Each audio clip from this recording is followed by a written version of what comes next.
हे everyone, welcome to the channel. सर्वांना माझा नमस्कार. आजच्या व्हिडिओमध्ये आपण एमपीएससी राज्यसेवेच्या पूर्व परीक्षेमधलं इकॉनॉमी या विषयाचे PYQ डिस्कस करणार आहोत. From 2019 to 2024 onward. ठीक आहे, एंटायर 6 इयरचं डिस्कशन जे आहे या व्हिडिओमध्ये राहणार आहे. आणि लेट्स बिगिन द व्हिडिओ. आणि येस, व्हिडिओ स्टार्ट करण्याच्या पहिले काही 3 महत्त्वाचे गोष्टी जे आहे मला तुम्हाला सांगायचे आहे. ते सर्वात पहिले आहे अ बिग थँक यू सर्वांना for all the support and love तुम्ही या चॅनलला देत आहे. आणि हेच कुठे ना कुठे मला मोटिवेट करताय की नवीन नवीन कंटेंट तुमच्यासाठी घेऊन येऊ. आणि येस, पुढे पण खूप व्हिडिओ प्लॅन केलेले आहेत. जसं आपल्याला माहिती आहे आता एमपीएससी राज्यसेवेसाठी खूप कमी मंथ्स राहिलेले आहेत. So we have plan certain crash course related certain free content, ज्याच्यामध्ये आपण खूप सारे सब्जेक्ट्सला डिस्कस करू. एंटायर डिस्कशन राहणार. त्याचबरोबर नवीन स्ट्रॅटेजी व्हिडिओज किंवा मग UPSC ॲस्पिरंटला कशा प्रकारे तयारी करायला पाहिजे अपकमिंग मंथ्ससाठी. ठीक आहे, फॉर द MPSC. त्याचबरोबर करंट अफेअर्स, स्पेसिफिकली करंट अफेअर्ससाठी मला खूप जास्त क्वेरीज आल्या आहेत, ईमेल्स पण आले आहेत. त्याचबरोबर कमेंट सेक्शनमध्ये पण मुलांनी विचारलं आहे. ते सर्व जे आहे हळूहळू आपण जे आहे चॅनलवर आणणार आहोत. आणि सो त्याच्यासाठी तुम्हाला अपडेट राहावं लागेल. And thus you have to subscribe the channel. ठीक आहे, so please do subscribe the channel for new update. आणि मी जसं सांगितलं PYQs जे आहे हिस्ट्री, जॉग्रफी आणि पॉलिटी. ठीक आहे, या तिन्ही विषयाचे आणलेले आहे. आजचं जसं डिस्कशन आहे फक्त इकॉनॉमी या विषयावर राहणार आहे.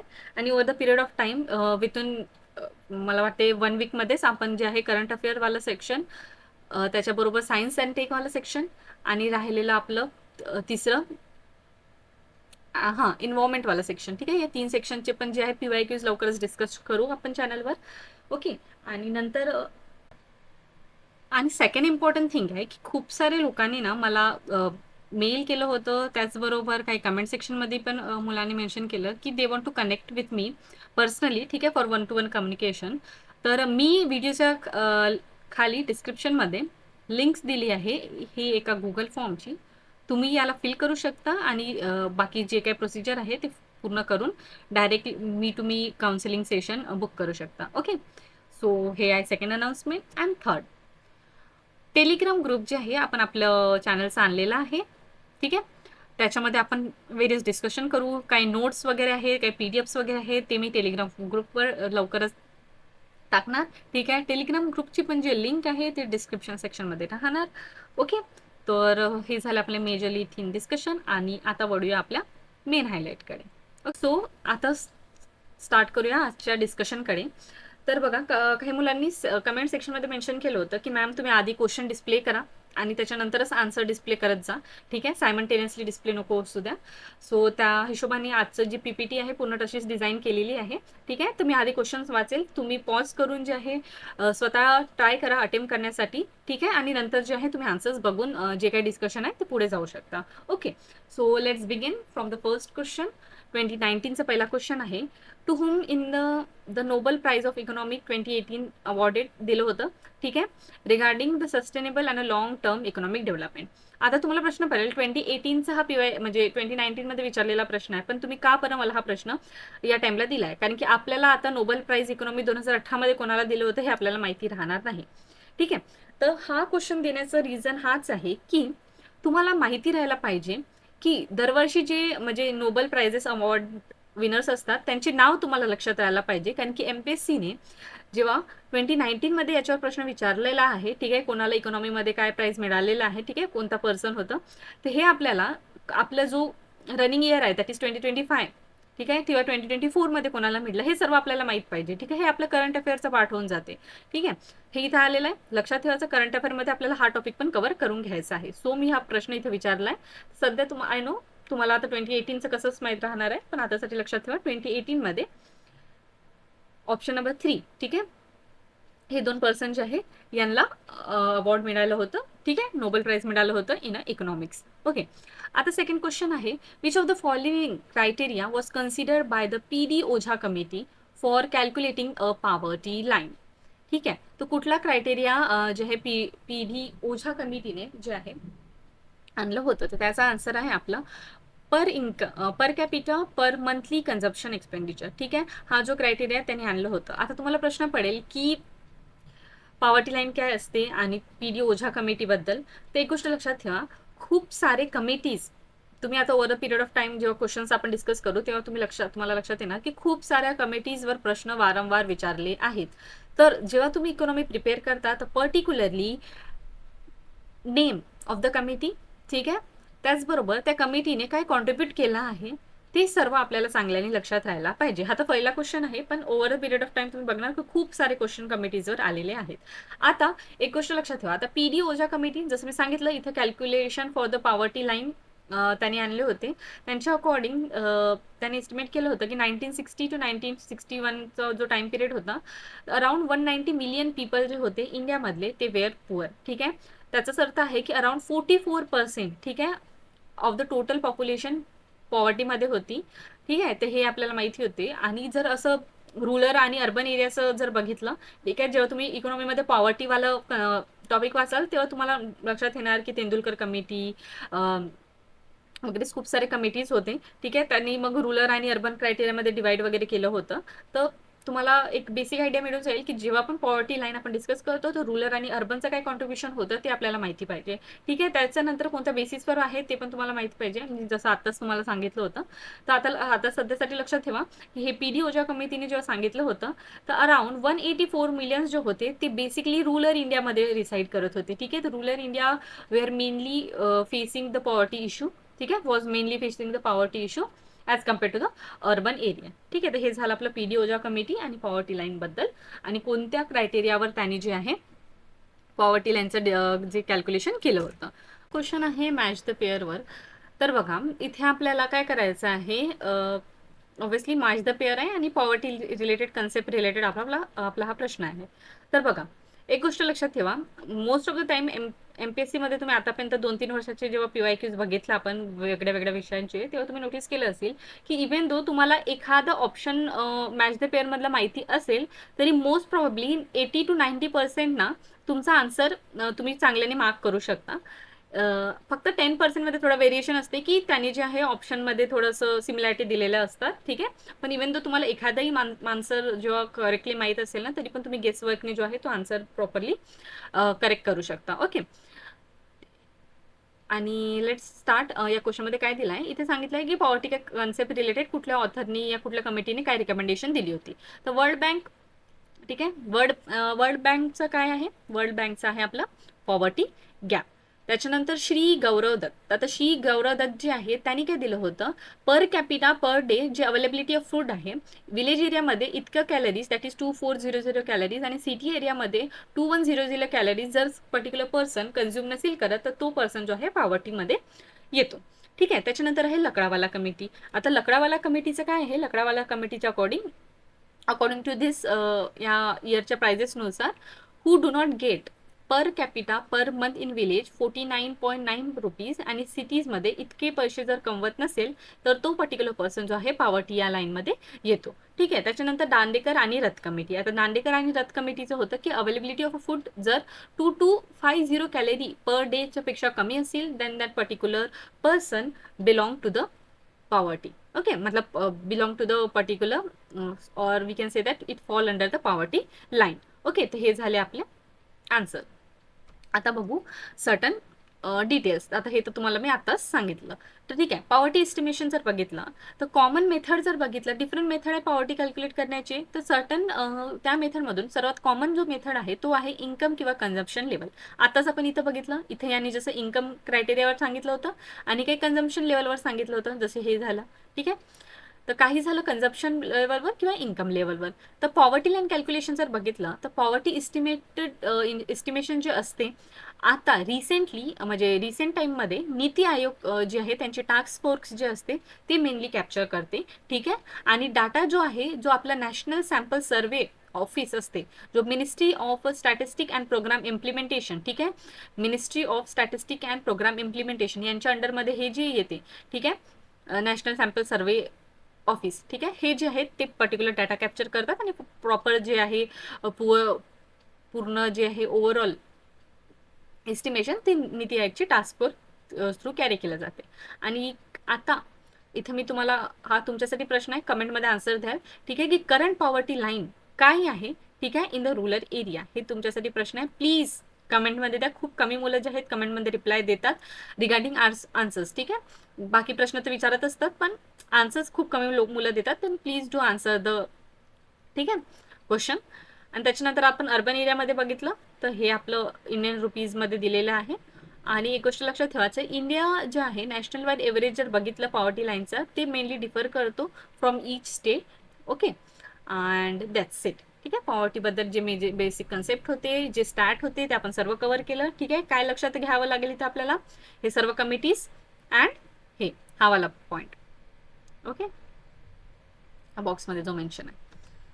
आता price of which of the following commodities were consider in a wholesale price index.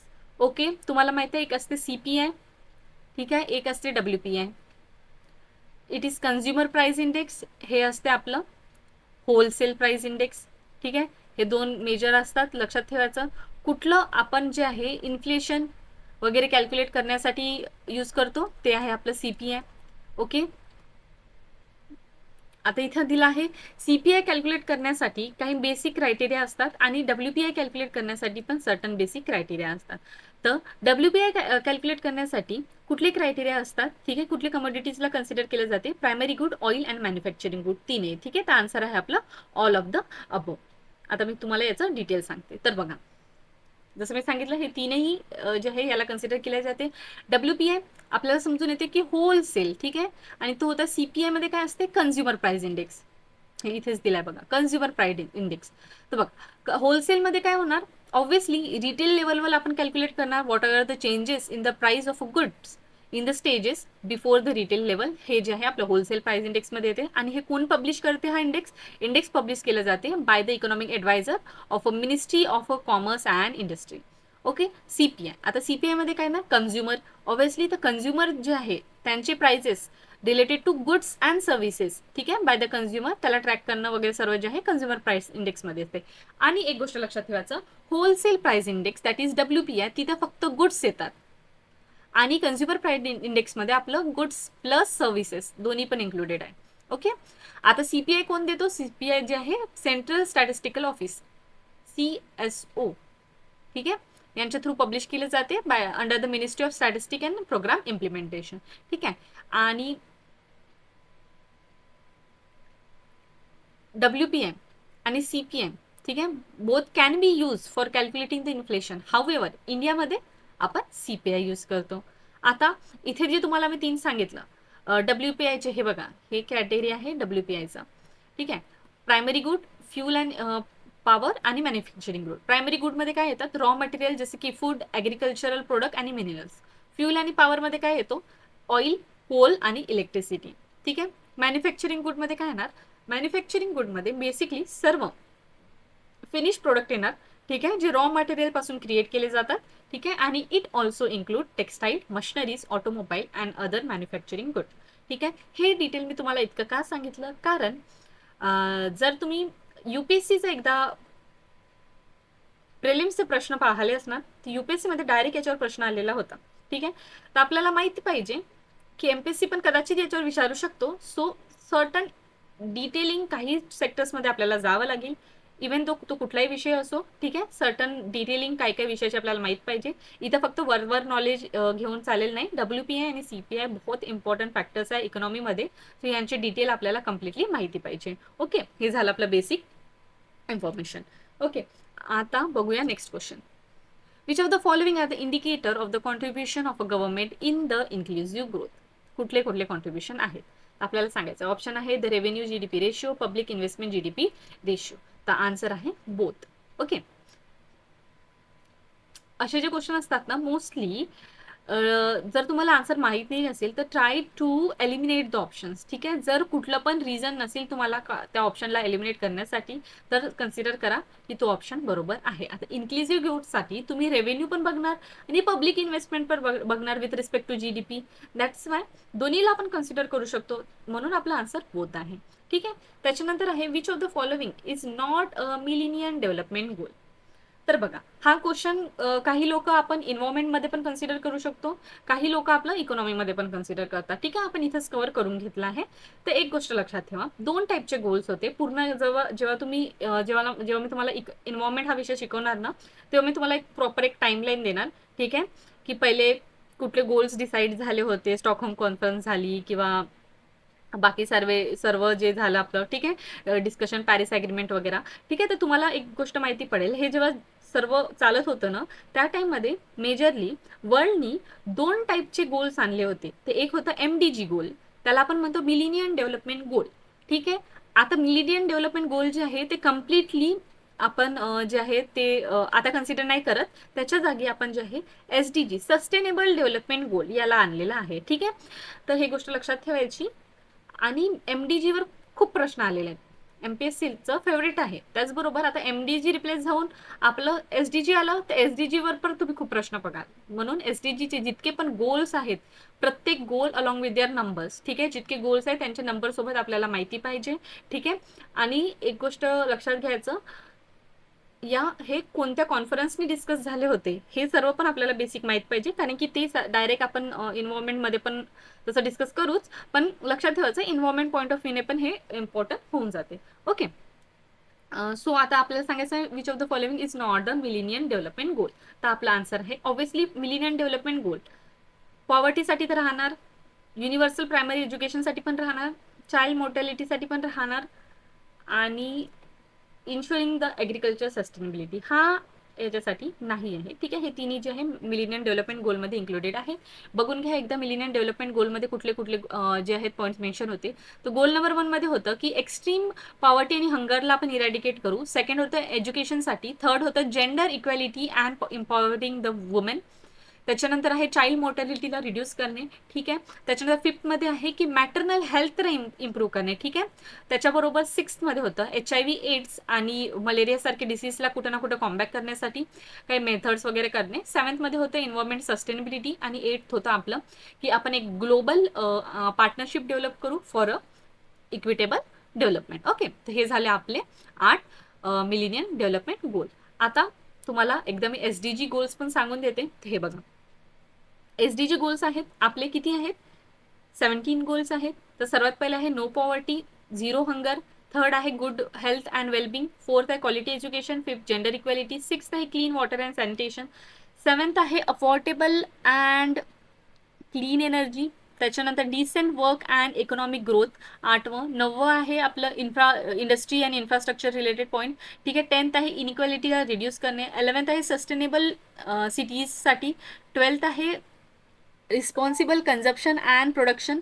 ठीक आहे, 13 आहे क्लायमेट ॲक्शन. 14th आहे life below water. 15 life on land. 16 piece justice and strong institution. 17 आहे पार्टनरशिप फॉर द ग्लोबल. ठीक आहे, हे झाले आपले SDG गोल. एवढं डिटेलिंग मी तुम्हाला का सांगितलं, डिटेलिंग याच्यासाठी सांगितलं, जसं मी आता सांगितलं, प्रत्येक नंबरचे जे गोल्स आहेत ते आपल्याला माहीत पाहिजे. आणि हे जे गोल्स आहेत ना, डायरेक्ट तुम्ही मेन्सच्या आन्सर रायटिंगमध्ये यूज करू शकता. Okay, either conclusion, either introduction, और आयदर बॉडी पार्टमध्ये. ठीक आहे, डायरेक्टली आपण जे आहे कुठं ना कुठं SDGचं मेन्शन केलं according to the demand of the question, तर आपल्याला जे आहे एक्स्ट्रा एज मिळू शकते as compared to our competitor. म्हणून प्रत्येक SDG गोल्सला जे आहे लक्षात ठेवणं इम्पॉर्टंट होऊन जाते. आता बघा next question. In the context of the planning era in 1951 to 2011 take into consideration the following statement. आता इथे 4-5 स्टेटमेंट दिलेले आहेत. कुठले स्टेटमेंट ट्रू आहेत हे आपल्याला सांगायचे आहेत. तर या टाइम पिरियडमध्ये food production increase 4-fold, diversifying industrial growth taken place. ठीक आहे, त्याच्यानंतर आहे import substitution, diversify, export promotion, science and technology. ठीक आहे, एज्युकेशन वगैरे एक्सपांड झालं होतं. सी ऑप्शन आहे की रिड्यूस केलं होतं आपण पॉवर्टी आणि अनएम्प्लॉयमेंट रेशोला. आणि त्याच्यानंतर आहे की इकॉनॉमिक पॉवरच्या कन्सन्ट्रेशनला आपण कुठे ना कुठे रिड्यूस केलं होतं. आणि डिसेंट्रलाइज, ठीक आहे, म्हणजे डिसेंट्रलाइज लेवलवर इन्कम आणि वेल्थला जे आहे ते पण कुठे ना कुठे या टाइम पिरियडमध्ये झालं होतं. तर याचा आन्सर काय आहे, याचा आन्सर आहे आपला A आणि B. ठीक आहे, हे दोनच ऑप्शन करेक्ट आहे, हे दोन ऑप्शन रॉंग आहे. ठीक आहे, याचं आपण डिटेल डिस्कशन बघू. जसं मी तुम्हाला सांगितलं, फर्स्ट 5 year प्लॅन जो होता तो या टाइम पिरियडमध्ये आला. ठीक आहे. त्याच्यानंतर जो आहे 11 5 प्लॅन वगैरे जे आहे या टाइम पिरियडमध्ये आला. तर या टाइम पिरियडमध्ये खूप सारे मेथड्स जे खूप सारे मेजर्स जे आहेत गव्हर्नमेंट थ्रू घेतले होते आणि त्याच्यामुळे कुठे ना कुठे ऑब्व्हियसली ग्राउंड लेवलवर इम्पॅक्ट येणार आणि पर्टिक्युलरली हे जे 5 इयर प्लान्स आहेत ना, ठीक आहे, जितके पण प्लान्स आहेत त्याच्यामध्ये मेजर काय चेंजेस आले ते आपल्याला माहिती पाहिजे. तर या टाइम पिरियडमध्ये बेसिकली फक्त ए आणि बी हे दोनच जे गोल्स आहे आपण चांगल्याने अचीव केलं होतं ॲज कम्पेअर टू अदर. ठीक आहे. अनएम्प्लॉयमेंट आणि पॉवर्टी रेशोमध्ये कुठे ना कुठं कमतरता आली नव्हती. त्याचबरोबर डिसेंट्रलायझेशन जे आहे of income and the wealth त्याच्यामध्ये पण प्रॉपरली अचिव्हमेंट आपलं नव्हतं. ठीक आहे. हे दोन आपल्याला गोष्ट लक्षात ठेवावे लागेल. ठीक आहे, या टाइम पिरियडसाठी. आणि येस, जितके पण 5 इयर प्लान्स आहे तुम्हाला सर्व माहिती पाहिजे. ओके. आणि एक गोष्ट लक्षात ठेवा, आता मी तुम्हाला हे सर्व प्लान्स बद्दल बेसिक आयडिया एकदा देऊन देते. तर first 5 year plan 1951 majorly obviously first year होता आपलं. या टाइमला आपण कुठं ना कुठं प्रायमरी सेक्टरमध्येच होतो. ठीक आहे. प्रायमरी सेक्टरमध्ये एग्रिकल्चर वगैरेच येणार. ठीक आहे. त्याच्यानंतर सेकंड जेव्हा 5 इयर प्लॅन आला हळूहळू आपण इंडस्ट्रियलायझेशनकडे गेलो. थर्ड 5 इयर प्लॅनमध्ये काय होतं, एग्रिकल्चर आणि कुठं ना कुठं प्रोडक्शन ऑफ व्हीट मध्ये पण आपण जे आहे इन्क्रीज करण्यात आलं आपलं फोकस. मग फोर्थ 5 इयर प्लॅनमध्ये मेजरली गव्हर्नमेंट जे आहे नॅशनलाइज केलं 14 मेजर जे इंडियाचे बँक्स आहेत त्यांना. फिफ्थ 5 इयर प्लॅनमध्ये एम्प्लॉयमेंट, पॉवर्टी एलिव्हेशन, ठीक आहे, गरिबी हटाओ असे स्लोगन्स देण्यात आले आणि त्याचबरोबर जे आहे त्याच्यावर काम करण्यात आलं होतं. 6 5 इयर प्लॅनमध्ये इकॉनॉमिक लिबरलायझेशन, ठीक आहे, एलपीजी रिफॉर्मची कुठे ना कुठे सुरुवात झाली होती.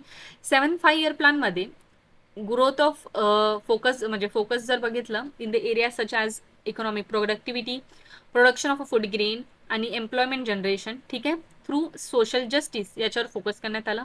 मग 8 5 इयर प्लॅनमध्ये मोबिलायझेशन ऑफ इंडस्ट्रीज आणि न्यू इकॉनॉमिक पॉलिसी. ठीक आहे. 9th जो प्लॅन होता, ठीक आहे, एक्सप्लोर केलं economic potential of the country आणि कुठं ना कुठं economic as well as a social growth दोघांनाही जे आहे प्रमोट करण्याचं जे होतं गव्हर्नमेंट मेजर्स होतं. मग 10th 5 इयर प्लॅनमध्ये ठीक आहे पॉवर्टी रिडक्शन कुठं ना कुठं देण्यात आलं.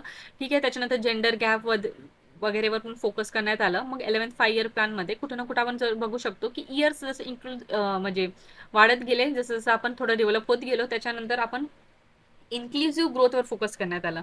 ठीक आहे. सोशल सेक्टर आणि सर्व्हिस डिलिव्हरी त्याच्याबरोबर एज्युकेशन झालं, स्किल डेव्हलपमेंट झालं, जेंडर इनइक्वॅलिटी झालं. ठीक आहे. अशा इश्यूजला रिझॉल्व्ह करणे आणि इकॉनॉमिक सस्टेनेबिलिटी, ठीक आहे, इन्व्हायरमेंटल सस्टेनेबिलिटी अशा पण जे आहे वर्क्सवर आपण फोकस करण्यात आलो. ठीक आहे. इकडे तुम्ही बघू शकता थोडं आपण इमॅजिन पण केलं ना तरी पण तुम्हाला चांगल्याने लक्षात येणार. जसं आपल्याला माहिती आहे फर्स्ट 5 इयर प्लॅन्स ऑब्व्हियसली आपण एग्रिकल्चरवरच होतो. एग्रिकल्चरल कंट्री होती इंडिया. ठीक आहे. तेव्हा कुठं काही इंडस्ट्रियलायझेशन वगैरे डेव्हलपमेंट नव्हतं. त्याच्यामुळे आपण एग्रिकल्चरवर म्हणजे प्रायमरी सेक्टरवर फोकस करू. जसं जसं आपण थोडं डेव्हलप होत गेलो तसं तसं आणि जसं एलपीजी रिफॉर्म आलं, लिबरलायझेशन आलं, बाहेरच्या कंट्रीजचे थॉट्स आपल्याकडे जे आपण म्हणू शकतो स्प्रेड झाले. त्याच्यानंतर इकॉनॉमिक, सोशल जस्टिस, म्हणजे काय म्हणतो फंक्शन्स, ठीक आहे, हे सर्व आपल्याला हळूहळू भेटायला लागले. ठीक आहे. म्हणजे नॉलेज त्यांचं भेटायला लागलं आणि हळूहळू आपण आपल्या इंडियामध्ये पण ते इम्प्लिमेंट करायला लागलो. ठीक आहे. तर एक बेसिक जे आहे लॉजिकनी पण तुम्ही या जे क्वेश्चन्सला सॉल्व्ह करू शकता. फक्त इतकं आहे स्पेसिफिक काही काही प्रश्न विचारले जातात, तुम्हाला काही काही टॉपिकचे स्पेसिफिक डिटेल्स माहीत राहायला पाहिजे. इथं तर मी तुम्हाला एक ओव्हरऑल आयडिया तर देऊन दिलं, पण याची डिटेलिंग जी आहे तुम्हाला सेपरेट वाचावी लागेल Wien ever you complete the economic portion. Okay. आता जेंडर इनइक्वॅलिटी इंडेक्स. आणि एक गोष्ट लक्षात ठेवा, यू विल नोटीस जसं जसं मी तुम्हाला सांगेल की इंडेक्सवर खूप सारे क्वेश्चन्स आले आहेत. तर कोणता इंडेक्स कोणी दिला, ठीक आहे, हु हॅज गिवन दिस इंडेक्स आणि इंडेक्सचे क्रायटेरिया काय आहेत ते तुम्हाला लक्षात राहायला पाहिजे. ओके. आता हे जेंडर इनइक्वॅलिटी इंडेक्समध्ये बघा, याच्यामध्ये रिप्रोडक्शन हेल्थ, एम्पॉवरमेंट आणि लेबर, ठीक आहे, हे तिन्ही क्रायटेरिया येतात. तर हे ऑप्शन ना कुठे इथे मॅच नव्हतं होत म्हणून हा क्वेश्चनला ना लेटर कॅन्सल करण्यात आलं होतं. तर तुम्ही सध्यासाठी लक्षात ठेवा जेंडर इनइक्वॅलिटी इंडेक्स जो आहे तो UNDP थ्रू दिला जाते आणि या तिन्ही क्रायटेरिया याच्यामध्ये येतात. ओके. आता नेक्स्ट क्वेश्चन आहे, which of the following schemes are useful for socio economic growth of minority community. ठीक आहे. तर इकॉनॉमी जेव्हा आपण वाचतो तर आपल्याला स्कीम्स पण माहीत पाहिजे. ओके. जसं मी आता सांगितलं इंडेक्स माहीत पाहिजे, स्कीम्स माहीत पाहिजे, सडन टॉपिक्सचे डिटेलिंग माहीत पाहिजे. ठीक आहे. तर स्कीम्स फॉर इकॉनॉमी तुम्हाला वाचावे लागेल. तर इथे मायनॉरिटी कम्युनिटीसाठी कुठले कुठले स्कीम्स आणले होते, तर बघा मायनॉरिटी कम्युनिटीसाठी हे चारही जे स्कीम्स आहेत ते आणले होते. तर आता बघू प्रत्येक स्कीमचे एक बेसिक डिटेल. तर बघा, नई रोशनी जी होती वुमेन एम्पॉवरमेंटसाठी आणलं होतं. कुठं ना कुठं वुमेन्सला जे आहे लिडरशिप क्वालिटीज वगैरे डेव्हलप करण्यासाठी, ठीक आहे, हे स्कीमला आणण्यात आलं होतं. ठीक आहे, आणि स्पेसिफिकली इथं ना मायनॉरिटी वुमेन्सला फोकस करण्यात होतं आलं होतं ठीक आहे. त्याच्यानंतर पडो प्रदेशमध्ये ओव्हरसी स्टडीज, ठीक आहे, oversea studies particularly for the minority student, त्यांना जे आहे इंटरेस्ट सबसिडी, ठीक आहे, त्याच्याचबरोबर लोन्स वगैरे आहे या स्कीमच्या अंडरमध्ये देण्यात आलं होतं. आणि याच्यामध्ये इन्कम क्रायटेरिया पण होतं की जर पॅरेंटची इन्कम 6 लाखापेक्षा कमी असेल त्याच मुलांना जे आहे याचा फायदा घेता येणार.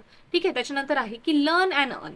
आता लर्न अँड अर्न मध्ये काय होतं, बेसिकली याच्यामध्ये अनएम्प्लॉयमेंट रेशिओ जे आहे मायनॉरिटीज कम्युनिटीचा तर कुठं ना कुठं कमी होऊ शकेल. ठीक आहे, त्याच्यासाठी ही स्कीम आणण्यात आली होती.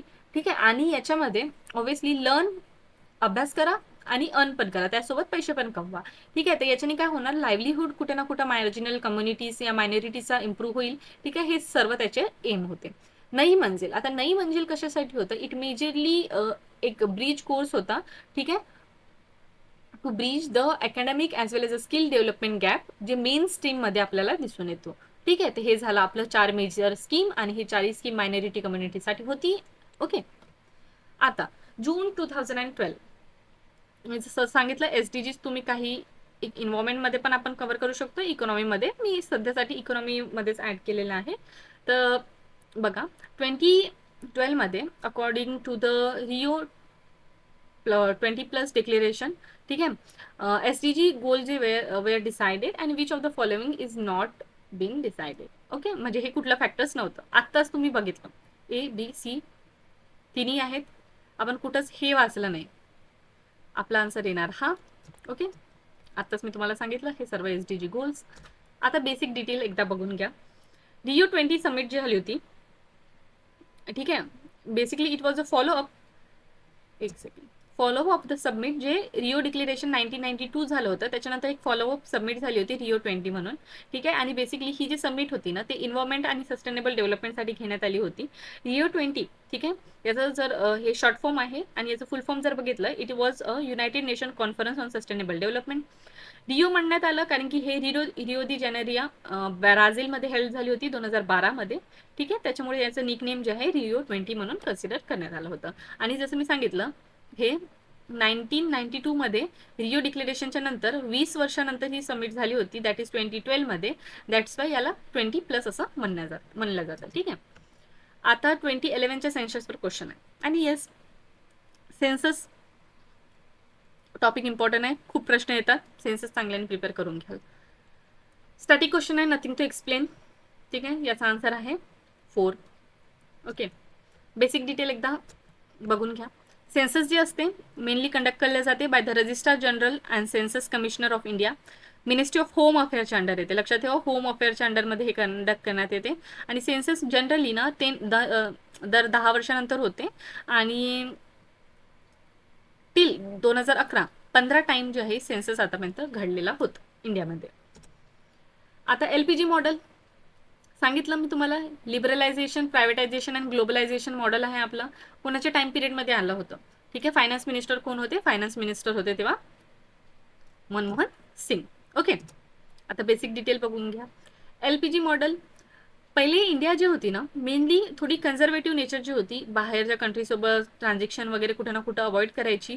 त्याच्यानंतर जेव्हा मनमोहन सिंग गव्हर्नमेंट, म्हणजे मनमोहन सिंगच्या गव्हर्नमेंटच्या आधी जेव्हा मनमोहन सिंग फायनान्स मिनिस्टर होते, ठीक आहे, त्याच टाइमला लिबरलायझेशन पॉलिसी जी आहे, ठीक आहे, LPG रिफॉर्म जी पॉलिसी आहे ते आणण्यात यावी असं मेजर डिस्कशन झालं होतं. आणि finally over a period of time he policy आणण्यात आली, आणि त्याच्यामुळे इंडियाला पण खूप बेनिफिट झाला. ठीक आहे, तर इंडियाची त्याला आपण न्यू इकॉनॉमिक पॉलिसी म्हणतो, 24 जुलै 1991ला अनाऊन्स करण्यात आली होती. LPG that is liberalisation, privatisation and globalisation.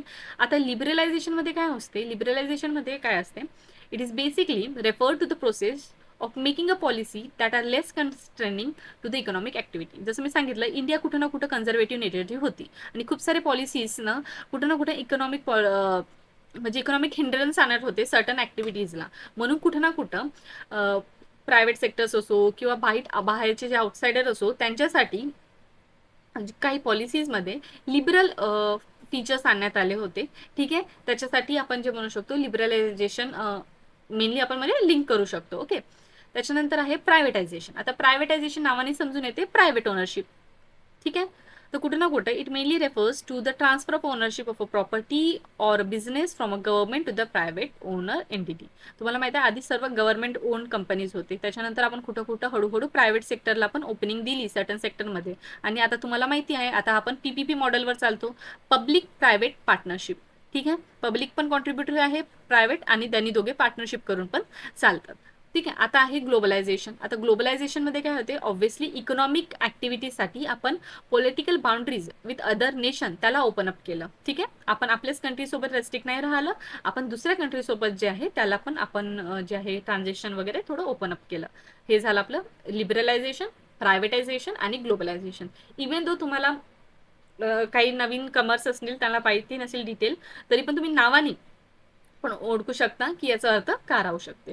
ठीक आहे, आणि बघा सायलेंट फीचर्स बघून घ्या काय काय प्रोव्हिजन आणण्यात आले होते. तर एलपीजी रिफॉर्ममध्ये जसं मी सांगितलं इंडस्ट्रियल लायसन्स त्याला आपण परमिट राज याला कुठं ना कुठं अबॉलिश केलं होतं. ठीक आहे, लिबरलायझेशनमध्ये आपण बघू शकतो. डायल्यूट केलं होतं पब्लिक सेक्टर एंटरप्राइजला. ठीक आहे, प्रायव्हेटायझेशनच्या सेक्टरमध्ये आपण बघू प्रायव्हेटायझेशन बिगिन झालं होतं. फॉरेन इन्व्हेस्टर जे आहे एंट्रीज अलाउ केली होती, त्याच्यामुळे आता आपण बघतो FDI FPI सारखे कन्सेप्ट. ठीक आहे, foreign direct investment, foreign portfolio investment. Economy जेव्हा तुम्ही चांगल्याने वाचाल तेव्हा तुम्हाला हे टर्म सर्व क्लिअर होऊन जाईल. ठीक आहे, reduction of import traffic, deregulation of a market and reduction of a taxes. This are the certain features जे LPG रिफॉर्ममध्ये आणण्यात आले होते. मग आता 11th 5 year प्लॅनबद्दल प्रश्न विचारला आहे. ठीक आहे, under this some of the monitorable targets reflecting the inclusiveness include. ठीक आहे, तो कुठले कुठले टार्गेट्स आहे त्याच्यामध्ये हे सर्व टार्गेट्स येतात, लक्षात ठेवायचं. ठीक आहे, इन्फ्रा, हेल्थ, इन्व्हायरमेंट, इकॉनॉमी. ठीक आहे, एज्युकेशन्स. तर इन टोटल 12 प्लॅन्स आणण्यात होते, तिथले 6 जे होते सक्सेसफुल होते, 6 जे होते फेलियर होते. एपिक फेलियर जर बघितलं 5 year प्लॅनचं, it was majorly due to Indo China war. ठीक आहे, जो 3rd वाला प्लॅन फेल झाला होता. फर्स्ट 5 year प्लॅन 1951 to 1956 या टाइम पिरियडमध्ये राहिला आणि लास्ट जो होता तो 2012 to 2017 टाइम पिरियडमध्ये आलं. ठीक आहे, आता त्याच्यानंतर आपल्याला माहिती आहे हे जे 5 year प्लॅन्स होते ना बेसिकली प्लॅनिंग कमिशन थ्रू आणण्यात आलं होतं. ठीक आहे, मग आपल्याला माहिती आहे आता प्लॅनिंग कमिशनला अबॉलिश करून आपण जे आहे नीती आयोग आणलं. ठीक आहे, 2017 टाइम पिरियडमध्ये. दॅट्स वाय प्लॅनिंग कमिशन संपलं. ठीक आहे, त्याच्यामुळे 5 year प्लॅन्स पण संपले आणि नंतर नीती आयोग आला आणि नवीन जे आहे नवीन वेने आपण जे आहे इनोव्हेशन किंवा ट्रान्सफॉर्मेशन आणण्यात आलं इंडियामध्ये. आता 11th 5 year प्लॅन बद्दल बेसिक डिटेल्स बघून घ्या. तर 11th 5 year प्लॅन जो होता मेनली मनमोहन सिंगच्या टाइम पिरियडमध्ये आणलं होतं. ठीक आहे, याचं मेन एम होतं की एनरोलमेंट रेशिओ जो आहे हायर एज्युकेशनमध्ये त्याला इन्क्रीज व्हायला पाहिजे. त्याचबरोबर distance education, formal as well as a non formal, IT sector एज्युकेशनला वर फोकस करण्यात आलं होतं आणि इन्क्लुझिव्ह ग्रोथ ह्या कन्सेप्टवर पण आपण फोकस केलं. त्याचबरोबर स्किल डेव्हलपमेंट झालं, इन्फ्रा याच्यावर पण फोकस होतं आणि जेंडर इनइक्वॅलिटी, इकॉनॉमिक सस्टेनेबिलिटी हे सर्व टॉपिक जे आहे मी आत्ताच काही स्लाइड पहिले पण तुम्हाला दाखवले होते. एक सेकंड.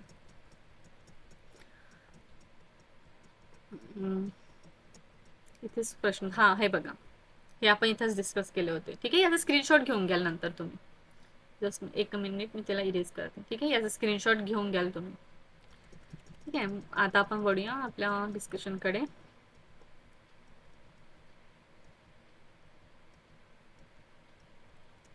ठीक आहे, बस हे जे टार्गेट्स होते 11th 5 year प्लॅनमध्ये आले होते. मग प्रधानमंत्री जनधन योजना कधी लॉन्च केली होती. ठीक आहे, धन. ठीक आहे, जन दॅट इज पीपल, धन म्हणजे पैसा. That's why we can connect it with the financial inclusion. ठीक आहे, मेन्स GS3 डायरेक्ट टॉपिक येतो. ठीक आहे, स्कीम्स वगैरे आपल्याला माहिती पाहिजे प्रत्येक scheme related to certain sub topic जे सिलेबसमध्ये दिलेले आहेत. ठीक आहे, हे कधी लॉन्च झाली होती, ही लॉन्च झाली होती 28 August 2014. ठीक आहे. आता प्रधानमंत्री धन योजना, तर आधी काय होतं, लोकांची ना बँक अकाउंट नव्हते. ठीक आहे. सो बँकिंग फॅसिलिटी पासून लोक वंचित राहत होते आणि दॅट्स वाय गव्हर्नमेंट एक स्कीम आणली ज्याच्याने लोकांना बँकिंग फॅसिलिटी अवेलेबल करून दिली. ठीक आहे. बेसिक बँकिंग अकाउंट जे आहे एव्हरी हाऊस होल्डचं राहायला पाहिजे आणि त्याच्यामुळे बँकिंग अकाउंट राहिलं तर कुठं ना कुठं फायनान्शियल इन्क्लुजन जे आहे लोकांचं होऊ शकेल. हे मेजर फोकस होतं आणि ऑब्व्हियसली फायनान्शियल इन्क्लुजन झालं तर फायनान्शियल लिटरसी इन्क्रीज होणार. ठीक आहे. त्यांना वेरियस स्कीम्स माहीत होणार. ठीक आहे. त्याच्यामुळे जे आहे लोकांना बेनिफिट होणार आणि त्याच्यामुळे ही स्कीम आणण्यात आली होती. आणि मग हे जे प्रधानमंत्री जनधन योजना आहे त्याच्यामध्ये 3 बेसिकली सोशल सिक्युरिटी स्कीम्स पण येतात. त्याच्यामधलं सर्वात पहिलं आहे प्रधानमंत्री जीवन ज्योती विमा योजना, मग आहे प्रधानमंत्री सुरक्षा विमा योजना आणि थर्ड आहे अटल पेन्शन योजना आणि फोर्थ आहे प्रधानमंत्री मुद्रा योजना. ठीक आहे. हे 4 स्कीम्स यांचे सर्वांचे डिटेल्स तुम्ही एकदा चांगल्याने लर्न करून घ्या. ठीक आहे. मेन्ससाठी पण इम्पॉर्टंट होऊन जातं. सो एकदा याला गुगल करून थोडं बघून घ्याल डिटेल. मग obviously this program was extended आणि हळूहळू जे आहे इंडियामध्ये जे नंबर ऑफ हाऊसहोल्ड होते ज्यांचा बँकिंग अकाउंट आहे ते इन्क्रीज झाले या प्रोग्रामच्या आणण्यामुळे. ओके. आता scope of a land reform include कुठले कुठले इन्क्लूड होतात? Obviously all of the above, चारही जे आहेत लँड रिफॉर्ममध्ये इन्क्लुडेड आहे. ओके. लँड रिफॉर्म ज्यांनी पण मेन्सचं सिलेबस बघितलं असेल GS3चं डायरेक्ट टॉपिक आहे, डायरेक्टली मेन्शन आहे लँड रिफॉर्म रिलेटेड. ठीक आहे.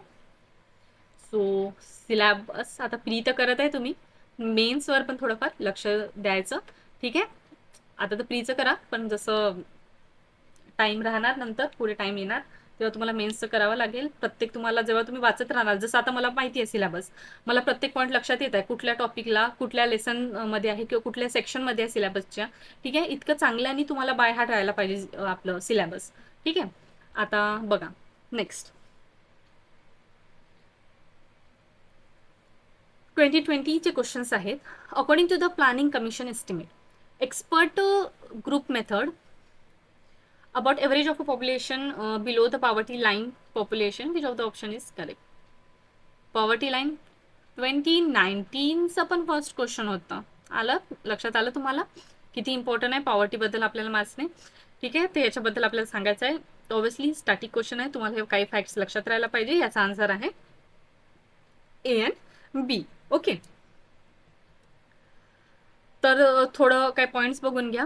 पॉवर्टी जे आहे मेनली ऑब्व्हियसली हाऊसहोल्ड जे आहे फायनान्शियल रिसोर्सेस कमी असतात त्यांच्याकडे किंवा एक बेसिक स्टँडर्ड ऑफ लिव्हिंग पण अफोर्ड करू नाही शकत, 30% पॉवर्टीच्या अंडरमध्ये येतात. कन्व्हेन्शनली जर बघितलं पॉवर्टी जसं मी आधीच सांगितलं होतं, काही म्हणजे आपलं कन्झम्पशन किंवा काही इन्कम क्रायटेरियावर जे आहे कॅटेगराईज केलं गेलं आहे आणि certain basket of goods and services. ठीक आहे. Which are necessary to satisfy a basic human need are called as a poverty line basket. 1983 आणि 1984च्या टाइम पिरियडमध्ये रुरल एरियामध्ये मेनली 46.6% जी होती पॉवर्टी होती. दॅट्स वाय ऑप्शन करेक्ट येते. मग मेथड ऑफ एस्टिमेशन जर बघितलं तर जसं मी आताच सांगितलं, 2 critical component, consumption expenditure, national survey of pardon me, मला लक्षात नाही येते याचं फुल फॉर्म, आत्ताच आपण वाचलं होतं पण सॉरी मला लक्षात नाही येते. Please do mention in the comment section. Okay. National sample survey असं काही होतं आय थिंक. ठीक आहे. एकदा बघून घ्याल, मला एक्झॅक्ट लक्षात नाही येते पण आपण आत्ताच वाचलो होतो 2 स्लाईड पहिले. आय डोंट नो का लक्षात नाही येते मला. ठीक आहे. तर हे एकदा बघा. आणि येस कन्झम्पशन आणि इन्कम क्रायटेरियावर पण जे आहे आपलं पॉवर्टीचं जे आहे एस्टिमेशन केलं जातो. मग missing girl and a women phenomena occur due to which of the following factor. ठीक आहे. कुठल्या फॅक्टरमुळे मिसिंग गर्ल्स जे आहे मिसिंग होणे किंवा वुमेन्स पण जे आहे मिस होणे, ठीक आहे, कुठल्या फॅक्टरवर आपण म्हणू शकतो मेनली होतात, या कोणत्या फॅक्टरमुळे होतात? तर आन्सर आहे याचं presence of a male child. ठीक आहे. आणि high mortality maternal mortality rate. High maternal mortality rate त्याचा अर्थ असं असते की प्रेग्नेंट वुमेन डाय मतलब women die during the pregnancy. ठीक आहे. त्यालाच आपण म्हणतो maternal mortality rate. Mortal death maternal women pregnancy. Okay. आणि मग या 2 रिजनमुळे जे आहे मेनली हे फिनोमिना ऑकर होतात. आणि एक गोष्ट लक्षात ठेवायची, preference of a male child son, meta, preference ही टर्म तुम्हाला माहिती असेल. मेन्स साठी ज्यांनी पण प्रिपेअर केलं असेल, society as well age social justice, हे जेव्हा आपण टॉपिक्स कव्हर करतो मेन्ससाठी कुठल्या सेक्शनमध्ये येतात, GS1 आणि GS2 जेव्हा आपण हे कव्हर करतो तेव्हा आपल्याला चांगल्याला माहिती आहे की हा term mainly I think 90 to 80% of faculty सांगतातच. ठीक आहे, तर हा टर्म त्यांनी यूज केला असेल तर आपल्याला पण लक्षात ठेवा, आणि ज्यांनी नसेल पण वाचलं तरी पण लक्षात ठेवा, सन मेटा प्रेफरन्स हा आपण जो टर्म आहे यूज करू शकतो for preferring the mail child. ठीक आहे, आणि आपल्या इंडियन सोसायटीमध्ये तर खूप जास्त हे दिसून येते. हा टर्म लक्षात ठेवा, मेन्समध्ये यूज करू शकता, इव्हन तुम्ही एसी मध्ये पण यूज करू शकता. ठीक आहे, तर असे काही टर्म्स वगैरे जे आहेत तुम्ही जेव्हा यूज कराल आन्सर्समध्ये तर कुठं ना कुठं तुमचा आन्सर्स पण प्रॉपर एक म्हणू शकतो कॅची किंवा दुसऱ्यांपेक्षा थोडा हटका दिसू शकतो, आणि कुठं ना कुठे एक ॲडिशनल पॉईंट किंवा ॲडिशनल मार्क्स पण तुम्हाला भेटू शकतात. ठीक आहे, ओके. आणि हे बघा इथं तेच दिलेलं आहे काही डिटेल. तर इथं बघा, मिसिंग गर्ल और वुमेन चाइल्ड. तर हे जे फ्रेज आहे ना, मिसिंग वुमेन, हे ना बेसिकली अमर्त्य सेन यांनी जे आहे ही टर्मला कॉइन केलं होतं. त्यांच्या अकॉर्डिंग जे डेव्हलपिंग वर्ल्ड आहेत ना त्याच्यामध्ये the ratio of a women to men in the population is suspiciously low. ठीक आहे, मेजरली डेव्हलपिंग. ठीक आहे, आणि इंडिया आपला काय आहे, डेव्हलपिंग कंट्री आहे. इकॉनॉमी वाचताना आपण developing country, least develop country हे टर्म्स वाचतोच, म्हणून आपल्याला लक्षात राहायला पाहिजे India is currently in a developing stage. आणि डेव्हलपिंग स्टेज वाले जे कंट्रीज आहे त्याच्यामध्ये मेनली वुमेन्सचा रेशो जो आहे ॲज कम्पेअर टू मेल खूप लो असतो. ठीक आहे, वर्सन असतो सेक्स रेशिओ. ठीक आहे, sex ratio that is number of a female per 1000 male. ठीक आहे, in the countries like India. आणि boys preference at time of a birth, mistreatment of a young womens और अ गर्ल. ठीक आहे, आणि त्याचबरोबर certain obviously government has taken certain measures, but somehow still ground reality आहे सन meta preference किंवा preference of a male child आणि high mortality rate. मग 2018 SDG gold index, sorry SDG index, India index. Okay, 2018चं हा 2018 बद्दल विचारला आहे. I just mention this question because तुम्हाला माहित पाहिजे की इंडेक्स एक्सवर क्वेश्चन्स येतात. ओके, तर हे कोण देतात एक गोष्ट लक्षात ठेवा. SDG इंडिया इंडेक्स जे आहे, ठीक आहे, इंडिया जे आहे मेजरली प्ले करते एक prominent role in formulation of a United Nation sustainable development agenda that is 2030. आपल्याला माहिती आहे SDG गोल जे आहे आपण 2030 पर्यंत अचीव करायला पाहिजे, हे आपलं मेजर गोल आहे. आणि इंडियाने पण कॉन्ट्रीब्यूट केलं आहे. 17 गोल्स आहे, 169 टार्गेट्स आहे, 306 नॅशनल इंडिकेटर्स आहे.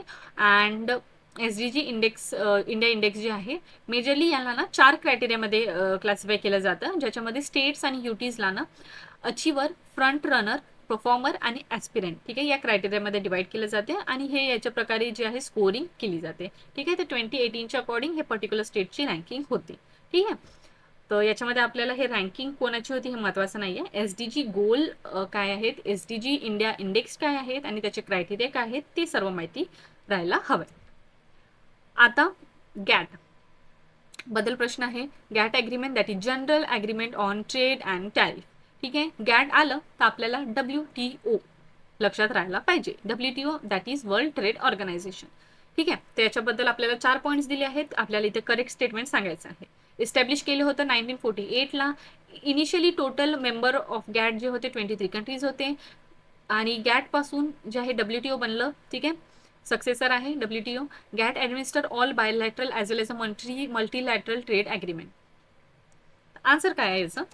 आन्सर आहे A, B and C. Okay, आता आपण त्याचे डिटेल्स बघू. इस्टॅब्लिश केलं होतं. ठीक आहे, 23 कंट्री इनिशियल होते. WTO जो आहे ऑब्व्हियसली त्याचं एक सेकंड आपण म्हणू शकतो सक्सेसर आहे. वाईल गॅट जे आहे फॅसिलिटेट करत नाही कुठल्याच प्रकारच्या मल्टीलॅटरल ट्रेड निगोशिएशनला. ठीक आहे, अँड इट सॉरी गॅट जे आहे mainly facilitate the multilateral trade negotiation. It however does not administer the bilateral as well as a multilateral trade agreement. Okay, हे तुम्हाला लक्षात राहायला पाहिजे सर्टन डिटेल. आता आपण बघू करंट अफेअरचा एक पॉईंट ॲड केला आहे. 2025 1 जानेवारी 30 वर्ष झाले WTOला, that is world trade organisation. आता गॅट नाही आहे, आता WTO आहे. तर WTOला आता 25 वर्ष होत आहे, सॉरी 30 वर्ष झाले सिन्स इट फॉर्मेशन 25 मध्ये. तर आपल्याला याची डिटेल एकदा बघून घ्यावी. तर WTO जो आहे एक इंटरनॅशनल इन्स्टिट्यूशन आहे. मेनली ऑब्व्हियसली नावाने समजून येते ट्रेड, तो ग्लोबल ट्रेडला ते रेग्युलेट करतो. आणि हे फॉर्म झालं होतं under a Marrakesh agreement which was signed in 15th of April 1994, 123 countries after Urugu round negotiation, ठीक आहे, of a general agreement on a trade and a tariff, that is GATT. ठीक आहे. आणि त्याच्यानंतर सक्सेसर वाला point तर मी तुम्हाला आधीच सांगितलं. गॅट जे आहे गुड्स, ठीक आहे, sorry general agreement on trade and tariff mainly गुड्सवर फोकस करते. पण WTO जो आहे it also focus on goods, services as well as other IP properties, that is intellectual properties आणि designs, innovation and creations. Okay. Headquarter कुठे आहे WTOचं? Geneva, स्वित्झर्लंडला आहे. 166 countries आहे. अराउंड 98% ऑफ ग्लोबल ट्रेडला हे ऑक्युपाय करतो. आणि त्याच्यानंतर आहे आपला नेक्स्ट पॉईंट की बॉडीज जर बघितले तर मिनिस्ट्रियल कॉन्फरन्स असते, जी हायेस्ट डिसिजन मेकिंग बॉडी असते. त्याच्यानंतर डिस्प्यूट सेटलमेंट बॉडी असते, ठीक आहे, ट्रेड डिस्प्यूट वगैरे ती बघते. आता याच्यानंतर परत काही पॉईंट्स आहे जे WTO आहे ना त्याच्या अंडरमध्ये काही बेसिकली ॲग्रीमेंट्स येतात. तो सर्वात पहिला ॲग्रीमेंट आहे ट्रिम्स, त्याला आपण म्हणतो ट्रेड रिलेटेड इन्व्हेस्टमेंट मेजर्स. ठीक आहे. याच्यामध्ये बेसिकली पाहण्यात येते की कुठल्याच प्रकारचं डिस्क्रिमिनेशन नाही व्हायला पाहिजे इन अ फॉरेन प्रोडक्ट्सचं ट्रेड वगैरे होताना. ठीक आहे. त्याच्यानंतर आहे ट्रिप्स, तिथे ट्रिप्सचं समजून येते trade related aspect of intellectual property right, that is IP rights. IP राईट्सला वगैरे ते सर्व बघतात. त्याच्यानंतर आहे ॲग्रीमेंट ऑन ॲग्रिकल्चर. ठीक आहे. त्याच्यामध्ये आपलं काही हे येतात, बॉक्सेस येतात, ग्रीन बॉक्स, ब्लू बॉक्स. ठीक आहे. हे तुम्हाला माहिती राहायला पाहिजे. परत 2-3 बॉक्सेस आहेत, एकदा तुम्ही बघून घ्याल हे पर्टिक्युलर याचे डिटेल. त्याच्यानंतर अदर ॲग्रीमेंटमध्ये बघितलं तर sanitary and phytosanitary measures, general agreement on trade in services, general agreement on trade in tariffs. टॅरिफ्सवाला आपल्याला माहिती आहे फक्त गुड्सला बघते, त्याच्यामुळे सर्व्हिसेससाठी डिफरंट आहे. Okay. This is regarding WTO. Which of the following statement is correct? National Child Labor Project was launched in 20. Which of the following statement is correct? National Child Labor Project was launched in 2015. त्याच्यानंतर it provide a vocational training to the children rescue from a workforce in the age of 9 and 14. It give a stipend to the rescue children. तर याचा answer आहे all of the M is correct. ठीक आहे. तर हा प्रश्न याच्यासाठी दिला आहे की तुम्हाला माहिती राहायला पाहिजे की कुठल्या पण प्रोजेक्ट्स किंवा नवीन स्कीम्स येतात त्याची बेसिक डिटेल जे आहे ते तुम्हाला माहिती राहायला पाहिजे. ठीक आहे. तर हे जे स्कीम आहे नॅशनल चाइल्ड लेबर प्रोजेक्ट 1988ला आली होती to rehabilitate the working children in 12 child labour endemic districts. आणि ऑब्जेक्टिव्ह आणि ही जी स्कीम होती सेंट्रल सेक्टर स्कीम होती. ठीक आहे. 2 स्कीम्स असतात, एक सेंट्रल सेक्टर स्कीम असते आणि एक सेंट्रली स्पॉन्सर स्कीम असते. तर सेंट्रली स्पॉन्सर स्कीममध्ये स्टेट प्लस सेंटर दोन्ही कॉन्ट्रीब्यूट करतात आणि सेंट्रल सेक्टर स्कीममध्ये फक्त सेंटरचं कॉन्ट्रीब्युशन असते. ठीक आहे. या स्कीमच्या अंडरमध्ये असे चिल्ड्रन्सचा रेस्क्यू करणे किंवा रिहॅबिलिटेट करणे जे हजार्डस ऑक्युपेशनला वगैरे म्हणजे त्याच्यामध्ये एंगेज आहेत. ठीक आहे. त्याच्यानंतर आयडेंटिफाय करणे, ठीक आहे, विड्रॉ करणे आणि त्यांना स्पेसिफिक रिहॅबिलिटेशन सेंटर किंवा स्कूल्स वगैरेमध्ये पाठवणे हे सर्व येतात. आणि हे स्टायफन वगैरे वालं प्रोव्हिजन जे आपण इथे बघितलं. ठीक आहे. अँड येस तेच special training centre, vocational training, mid day meal, stipend, health. Okay. हे सर्व याच्यामध्ये येतं. सो आपला नेक्स्ट क्वेश्चन आहे रिगार्डिंग डिमॉनिटायझेशन, म्हणजे मॅच द पेअर आहे इकॉनॉमिक रिफॉर्म आणि त्याचं ऑब्जेक्टिव्ह काय होतं. डिमॉनिटायझेशन आणलं होतं for removing the fake currency. Benami law आणलं होतं for checking the black money. Bank currency आपल्याला माहिती आहे ease of doing business. Aadhaar rationalisation the subsidy. ठीक आहे. आन्सर आहे 2. इथे तुम्ही बघू शकता बेसिक डिटेल काहीच नाही, हेच पॉईंट इथे मेन्शन केलेले आहे, nothing more to explain. Okay. आता इथे आहे HDG. ठीक आहे. Is a composite index for health, education and standard of living. And standard of living is a measure by GDP per capita. ते एक गोष्ट लक्षात ठेवा. There are certain indices. ठीक आहे. इंडेक्सेस आहेत जे खूप जास्त इम्पॉर्टंट आहे. जसं मी आत्ताच थोड्या वेळ आधी जेंडर इनइक्वालिटी इंडेक्स वगैरे डिस्कस केलं होतं. त्याच्यानंतर आता आपण बघतो HDG इंडेक्स. ठीक आहे. सस्टेनेबल डेव्हलपमेंट इंडेक्स पण आपण बघितलं होतं. हे सर्टन इंडेक्सेस आहे, तुम्हाला माहित पाहिजे. मी एक सेपरेट व्हिडिओज घेऊन येणार ज्याच्यामध्ये आपण एंटायर इम्पॉर्टंट इंडायसेस जे आहे ठीक आहे ते सर्व डिस्कस करू.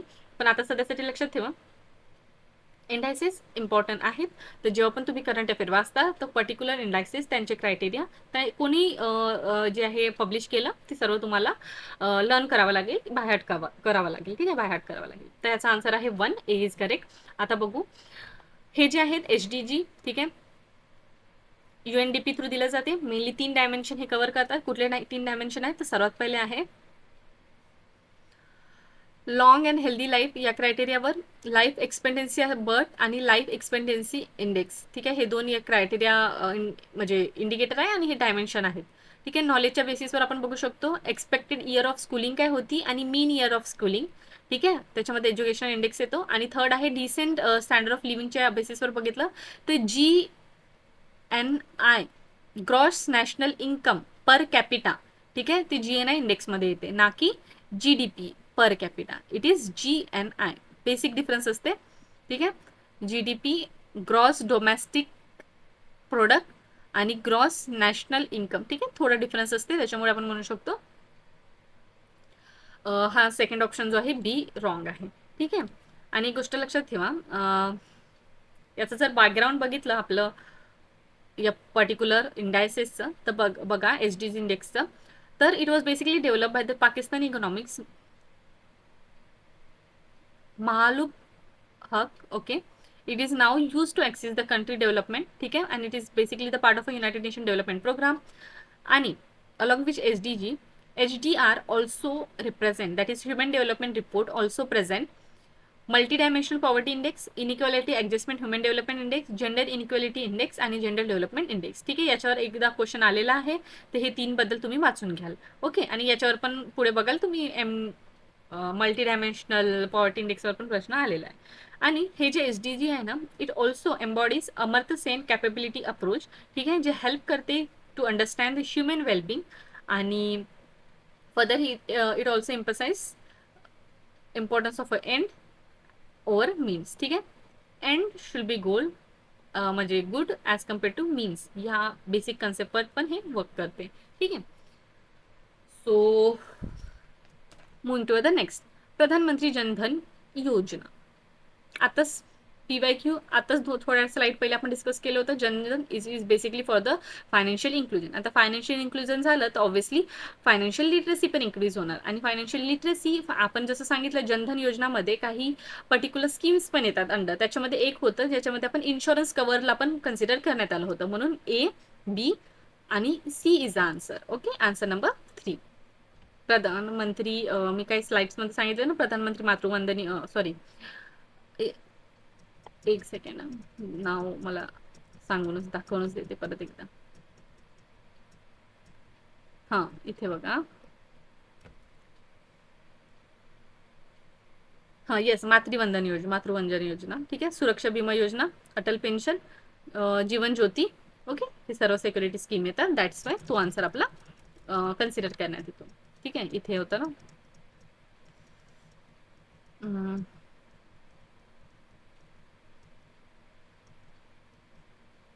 हां, अरे इथे पण दिलंच होतं, सॉरी. बघा, क्रॉप इन्शुरन्स नाही येत, इन्शुरन्स कव्हर येतो फक्त. ठीक आहे, आताच मी थोड्या स्लाइड आधी सांगितलं होतं तेच पॉईंट इथे मेन्शन आहे. सेव्हिंग बँक अकाउंट ओपन केले जाते अनबँक पर्सनचं. आणि इथे एक एक्स्ट्रा क्रायटेरिया एक लक्षात ठेवा की तुम्हाला एक बेसिक मिनिमम जे आहे पैसे ठेवावंच लागेल बँकमध्ये, असं काही नाही आहे. ठीक आहे, even though you have a minimal balance किंवा no balance, still you can have a bank account under the Pradhan Mantri Jan Dhan Yojana. ठीक आहे, त्याच्यामध्ये रुपे डेबिट कार्ड पण प्रोव्हाइड केलं जातो. ॲक्सिडेंटल इन्शुरन्स कव्हर पण आहे अराउंड 1 लाख रुपीजचं. ठीक आहे, क्रॉप इन्शुरन्सचं प्रोव्हिजन नाही आहे.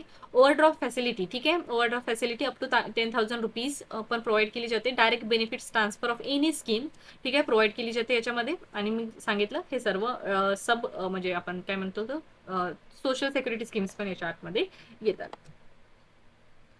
Following statement, planning commission replace by the NITI Aayog. आत्ताच सांगितलं. ठीक आहे, इयरमध्ये लक्षात ठेवा. Normative planning is a guiding principle of a NITI Aayog. Both are the correct one. Okay, I think अगर स्लाइडमध्ये मी एक मिस्टेकली नीती आयोग 2017 सांगितलं होतं. ठीक आहे, तर तो चुकीचा आहे, तर लक्षात घ्या. It is 2015. ओके, प्लॅनिंग कमिशनला रिप्लेस करून नीती आयोग आलं होतं. प्रायमरली ही जी आहे नीती आयोग एक पॉलिसी थिंक टँक आहे गव्हर्नमेंट ऑफ इंडियाची. आणि याच्यामध्ये apart from a design strategic म्हणजे apart from designing strategic as well as a long term policies, हे नीती आयोग जे आहे टेक्निकल ॲडवाईस पण प्रोव्हाइड करते सेंटरला, स्टेटला as well as a union टेरिटरीला. आणि गव्हर्निंग काउन्सिल जर बघितलं नीती आयोगचा, तर मेनली हे जे आहे पीएम थ्रू जे आहे हेड केली जाते. आणि याच्यामध्ये चीफ मिनिस्टर्स असतात ऑफ ऑल द स्टेट आणि युटीज, ज्याच्यामध्ये लेजिस्लेचर आहे, आणि लेफ्टनंट गव्हर्नर असतात ऑफ अ युनियन टेरिटरी. ठीक आहे, तर अशी कंपोजिशन असते गव्हर्नर काउन्सिलची. आणि एक गोष्ट लक्षात ठेवा, नीती आयोगचा एंटायर डिटेल आपल्याला माहिती आहे लक्ष्मीकांत या लक्ष्मीकांतची जी न्यू पब्लिकेशन आहे, ठीक आहे, त्याच्यामध्ये कम्प्लिटली कव्हर केलेलं आहे. कॉन्स्टिट्युशनल नॉन कॉन्स्टिट्युशनल बॉडीज वाला जे लेसन्स येते ना त्याच्यामध्ये, तर एकदा याचं पूर्ण डिटेल पण तुम्ही बघून घ्यायचं. आता नेक्स्ट क्वेश्चन आहे national food security mission which was launch in 2007-2008 period आणि it majorly aim to increase the production of rice, wheat and pulses. Okay, तर ऑप्शन दोन्ही करेक्ट आहेत. ओके, हे जे नॅशनल फूड सिक्युरिटी मिशन आहे basically हे centrally sponsored scheme आहे. आताच थोड्या स्लाइड आधी मी तुम्हाला सांगितलं होतं, दोन टाईपचे स्कीम्स असतात, एक असते सेंट्रली स्पॉन्सर्ड स्कीम आणि एक असते सेंट्रली सेंटर सेक्टर स्कीम. तिथे ते सेंटर सेक्टर स्कीममध्ये फक्त सेंटरचं कॉन्ट्रीब्युशन असते, डोनेशन फंडिंग वगैरे. सेंट्रली स्पॉन्सरमध्ये स्टेट प्लस सेंटर दोन्ही पण कॉन्ट्रीब्यूट करतात. तर नॅशनल फूड सिक्युरिटी मिशनमध्ये सेंट्रली स्पॉन्सर स्कीम असल्यामुळे स्टेट आणि जे आपलं सेंटर आहे दोन्ही कॉन्ट्रीब्यूट करतात. आणि याच्यामध्ये basically production of rice, wheat and pulses increase व्हायला पाहिजे हे कन्सिडर करण्यात आलं होतं. आणि हे जे मिशन आहे it was continue during the 12 plan. आणि हे जे आहे पर्टिक्युलर अचिव्हमेंट आपण त्या टाइम पिरियडमध्ये केली होती. करेक्ट इनकरेक्ट स्टेटमेंट सांगायचं. ठीक आहे, हे कन्सेप्च्युअल क्वेश्चन्स आहेत, जीएनपी वर वगैरे विचारलेलं आहे. तर GNP gross national product is a total money sum of a goods and the services produce by the national during the given year. ठीक आहे, goods as well as a सर्व्हिसेसला जे नॅशनल सिटीजन्स आहेत, ठीक आहे, सिटीजन्स आहेत त्यांनी produce केलं होतं in a given period of year, त्याला आपण जीएनपी म्हणतो. सेकंड स्टेटमेंट आहे part of income produce in the country but earn by the foreigner is included in GNP. ठीक आहे, आता इथे फक्त नॅशनल, इथं म्हटलंय फॉरेनरवाला जी करन्सी आहे इंडियामध्ये अर्न केलं असेल तर त्याला आपण जीएनपी मध्ये कन्सिडर करतो का. त्याच्यानंतर थर्ड आहे per capita income shown the marginal income of a people in the country. ठीक आहे, तर याचा आन्सर आहे B and C. This two are only correct. ठीक आहे, आता बघू बेसिक डिटेल जीएनपीचा. GNP that is gross national product, याच्यामध्ये काय केलं जाते, total value of a goods and services जे प्रोड्यूस केले जाते by the country citizen during the given year include the income जे अब्रॉडमध्ये पण होते. ठीक आहे, त्याला आपण कन्सिडर करतो. याच्यामध्ये नॅशनॅलिटी ऑफ अ प्रोड्युसर त्याला फोकस केलं जाते ना की लोकेशनला. आता बेसिक टर्म्समध्ये सांगते. हे इंडियामध्ये सपोज एका पर्सननी जे काय प्रोडक्शन वगैरे केलं, ठीक आहे, ते तर इंडियन पर्सननी, ठीक आहे, ते तर आपल्या याच्यामध्ये इन्क्लूड केलं जाते. पण इफ अ पर्सन जो आहे आउटसाइड इंडियाचा एखादा पर्सन आहे जो आउटसाइड दुसऱ्या कंट्रीमध्ये राहतो, तर याने जे अर्न केली आहे इन्कम ते पण याच्यामध्ये कन्सिडर करण्यात येते. हे बघा इथे दिलंच आहे. It also include the income earn from abroad. ठीक आहे, जीएनपी मध्ये त्याचाच अर्थ नॅशनॅलिटीला फोकस केलं जाते ना की location of a production. Match the pair scholars आणि त्यांचं definition regarding the population optimization आपल्याला मॅच द पेअर करायचं आहे. स्टॅटिक क्वेश्चन आहे, तर याचा आन्सर आहे डी. ठीक आहे, हे सर्वांनी त्यांचं जे आहे स्कीम्स बद्दल ते पॉप्युलेशन बद्दल डेफिनेशन दिली होती. ठीक आहे, तर इथं बघा बॉल्डिंग त्यांनी डिफाईन केलं होतं ऑप्टिमम पॉप्युलेशनचं definition as a maximize standard of living. डॅल्टननी म्हटलं होतं मॅक्झिमम इन्कम पर हेड. पीटरसननी म्हटलं होतं मॅक्झिमम सोशल वेलफेअर. आणि कार्ल सॉन्डर यांनी म्हटलं होतं मॅक्झिमम इन्कम पर हेड.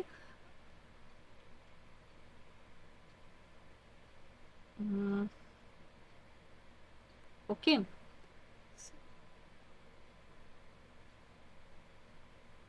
तर एचा आन्सर येते आपलं 3. डीचा आन्सर येते बीचा आन्सर येते 1. पीटरसनचं पण येते सी सॉन्डर यांचं 2. सीचं 4 येते आणि डीचं 2 येते. ओके,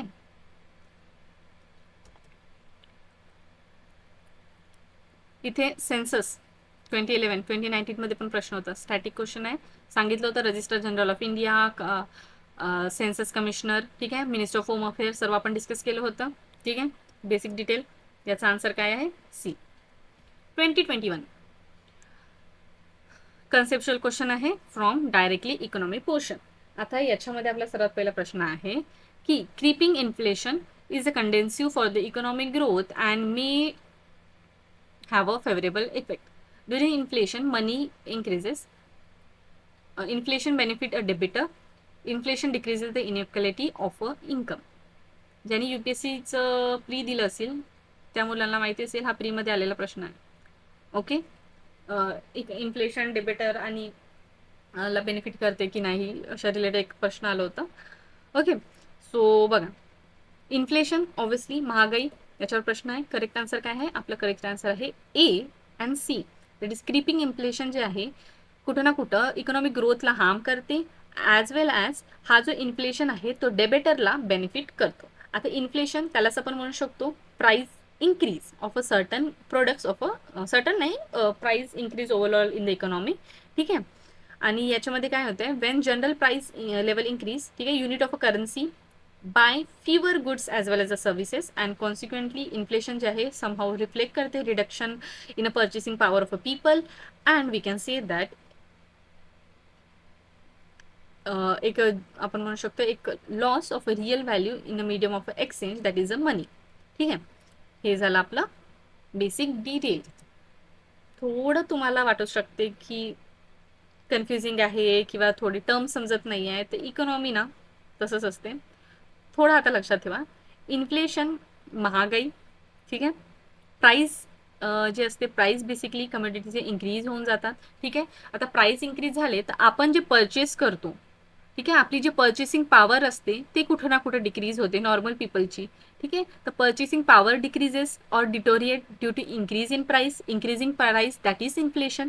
ठीक आहे, हे टाइमलाईन तुम्ही थोडं समजून घ्या. आणि मार्केटमध्ये जेव्हा मनी सप्लाय, ठीक आहे, इन्क्रीज होतो, it somehow contribute to the inflation. Okay, तर इथे हे तर आपलं बेसिक पॉईंट झालं. आता नेक्स्ट पॉईंट बघा, इन्फ्लेशन आहे ते ऑल्सो इम्पॅक्ट करते कॉस्ट ऑफ लिव्हिंगवर. ठीक आहे, इकॉनॉमिक ग्रोथला डिटोरिएट करते या डिएसिलरेट करते, इनइक्वॅलिटीला इन्क्रीज करू शकते among the people, that is income इनइक्वॅलिटीला.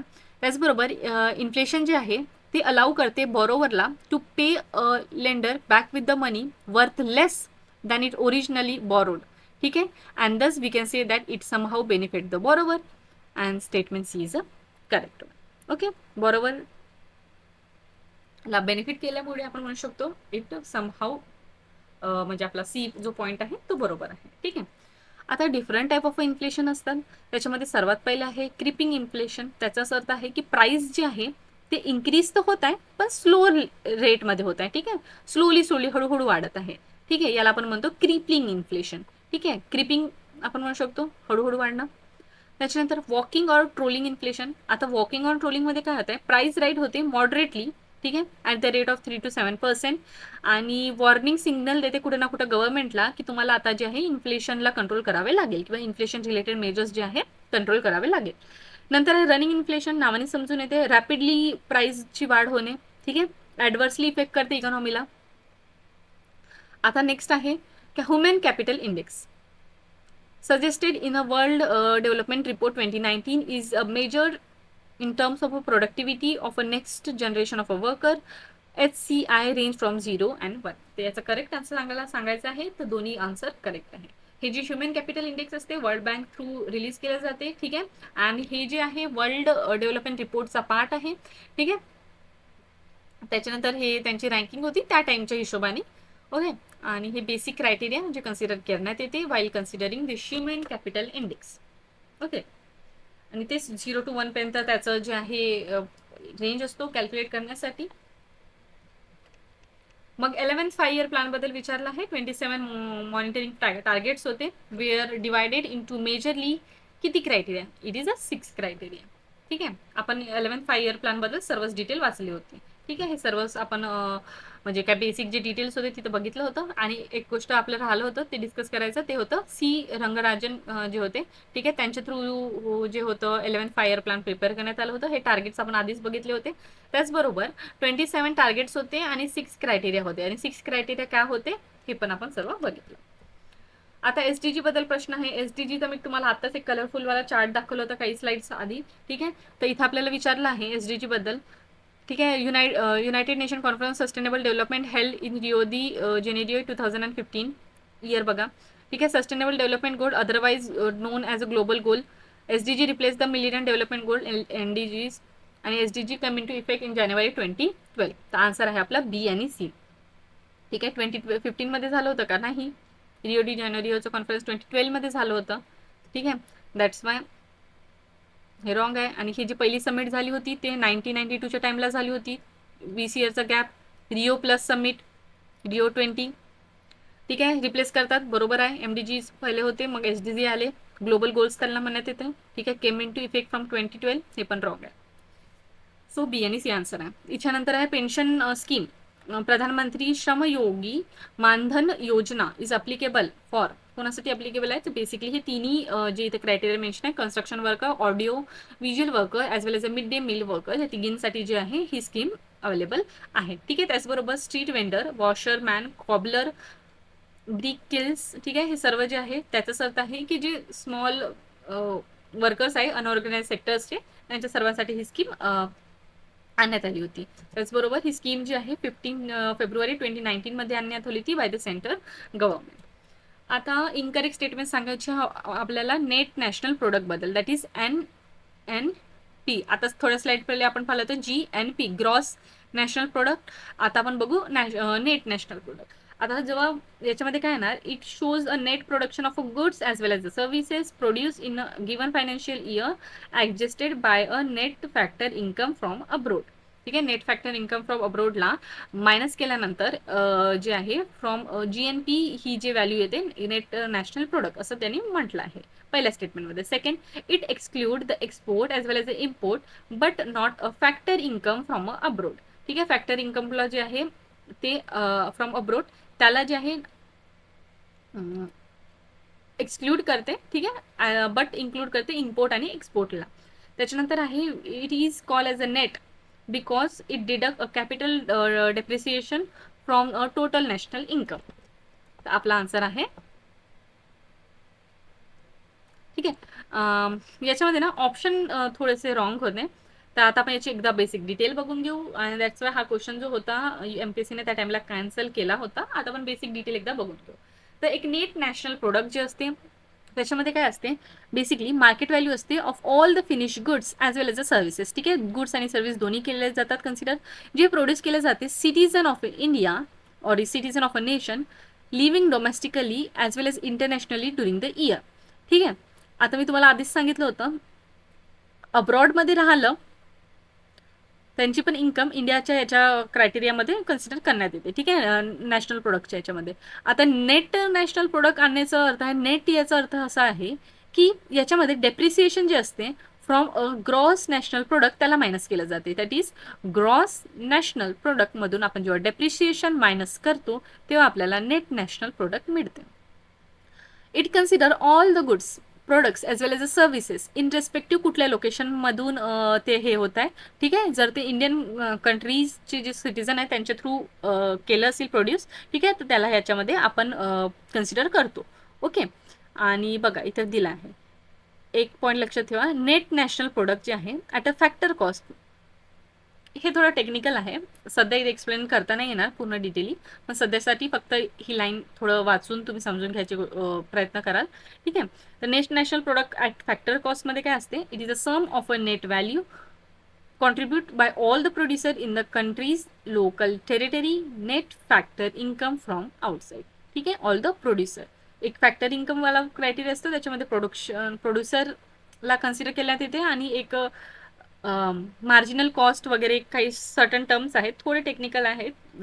आता मी तर तुम्हाला सांगेल तर तुम्ही कदाचित थोडे हे होऊन जाल की बाबा मला माहिती आहे नाही माहिती आहे. सो सध्यासाठी मी तुम्हाला अवॉइड करते इथे काही सर्टन टेक्निकल टर्म्स सांगण्यासाठी, ठीक आहे. तर सध्या फक्त इथे जे शब्द आले आहेत तेच थोडं लक्षात घ्या. ठीक आहे, इथे डिटेल्स तसं पण दिलेलंच आहे.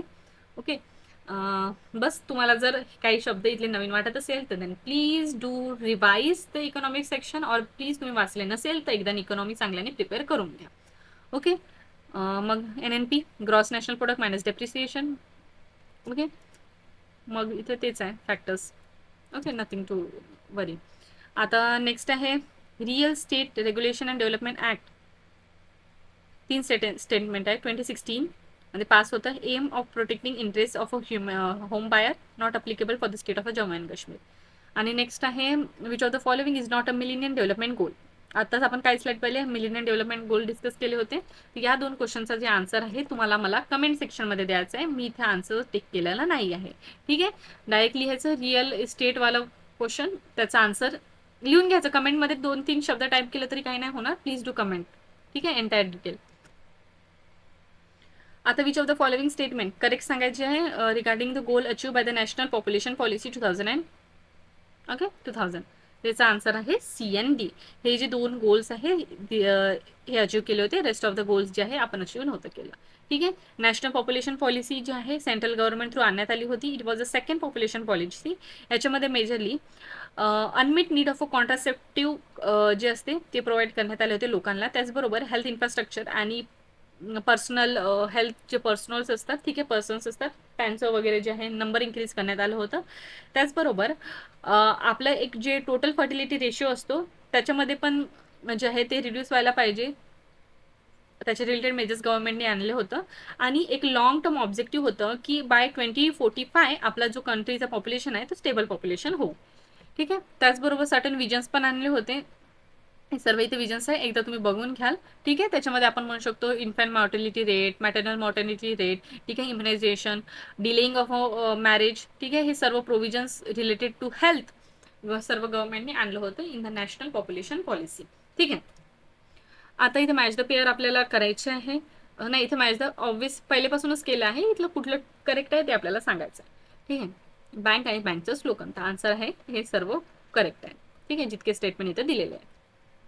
Okay, 2022. Given the importance of supply side factor in determining the inflation of India, following long-term policies are likely to be helpful. तर इथे सप्लाय साईड फॅक्टर विचारलाय. ठीक आहे, 2 साइड्स असतात, एक असते सप्लाय, एक असते डिमांड.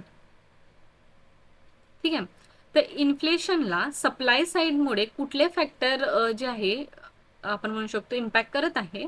ठीक आहे, ते आपल्याला माहिती पाहिजे. त्याचबरोबर डिमांड साईड मधले कुठले फॅक्टर्स आपल्याला इन्फ्लेशनला आपण म्हणू शकतो इम्पॅक्ट करत आहे ते पण आपल्याला माहित पाहिजे.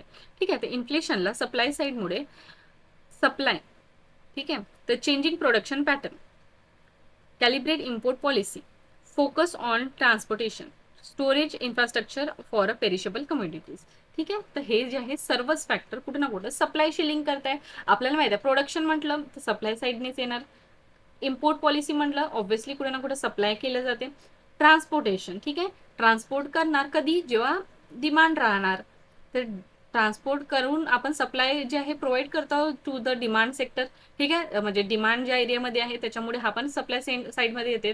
त्याच्यानंतर storage infrastructure for perishable communities, हे पण सप्लाय साईडला येते. त्याच्यामुळे हे सर्व जे आहेत फॅक्टर्स कुठे ना कुठे हेल्पफुल आहेत for determining the inflation in India. Okay,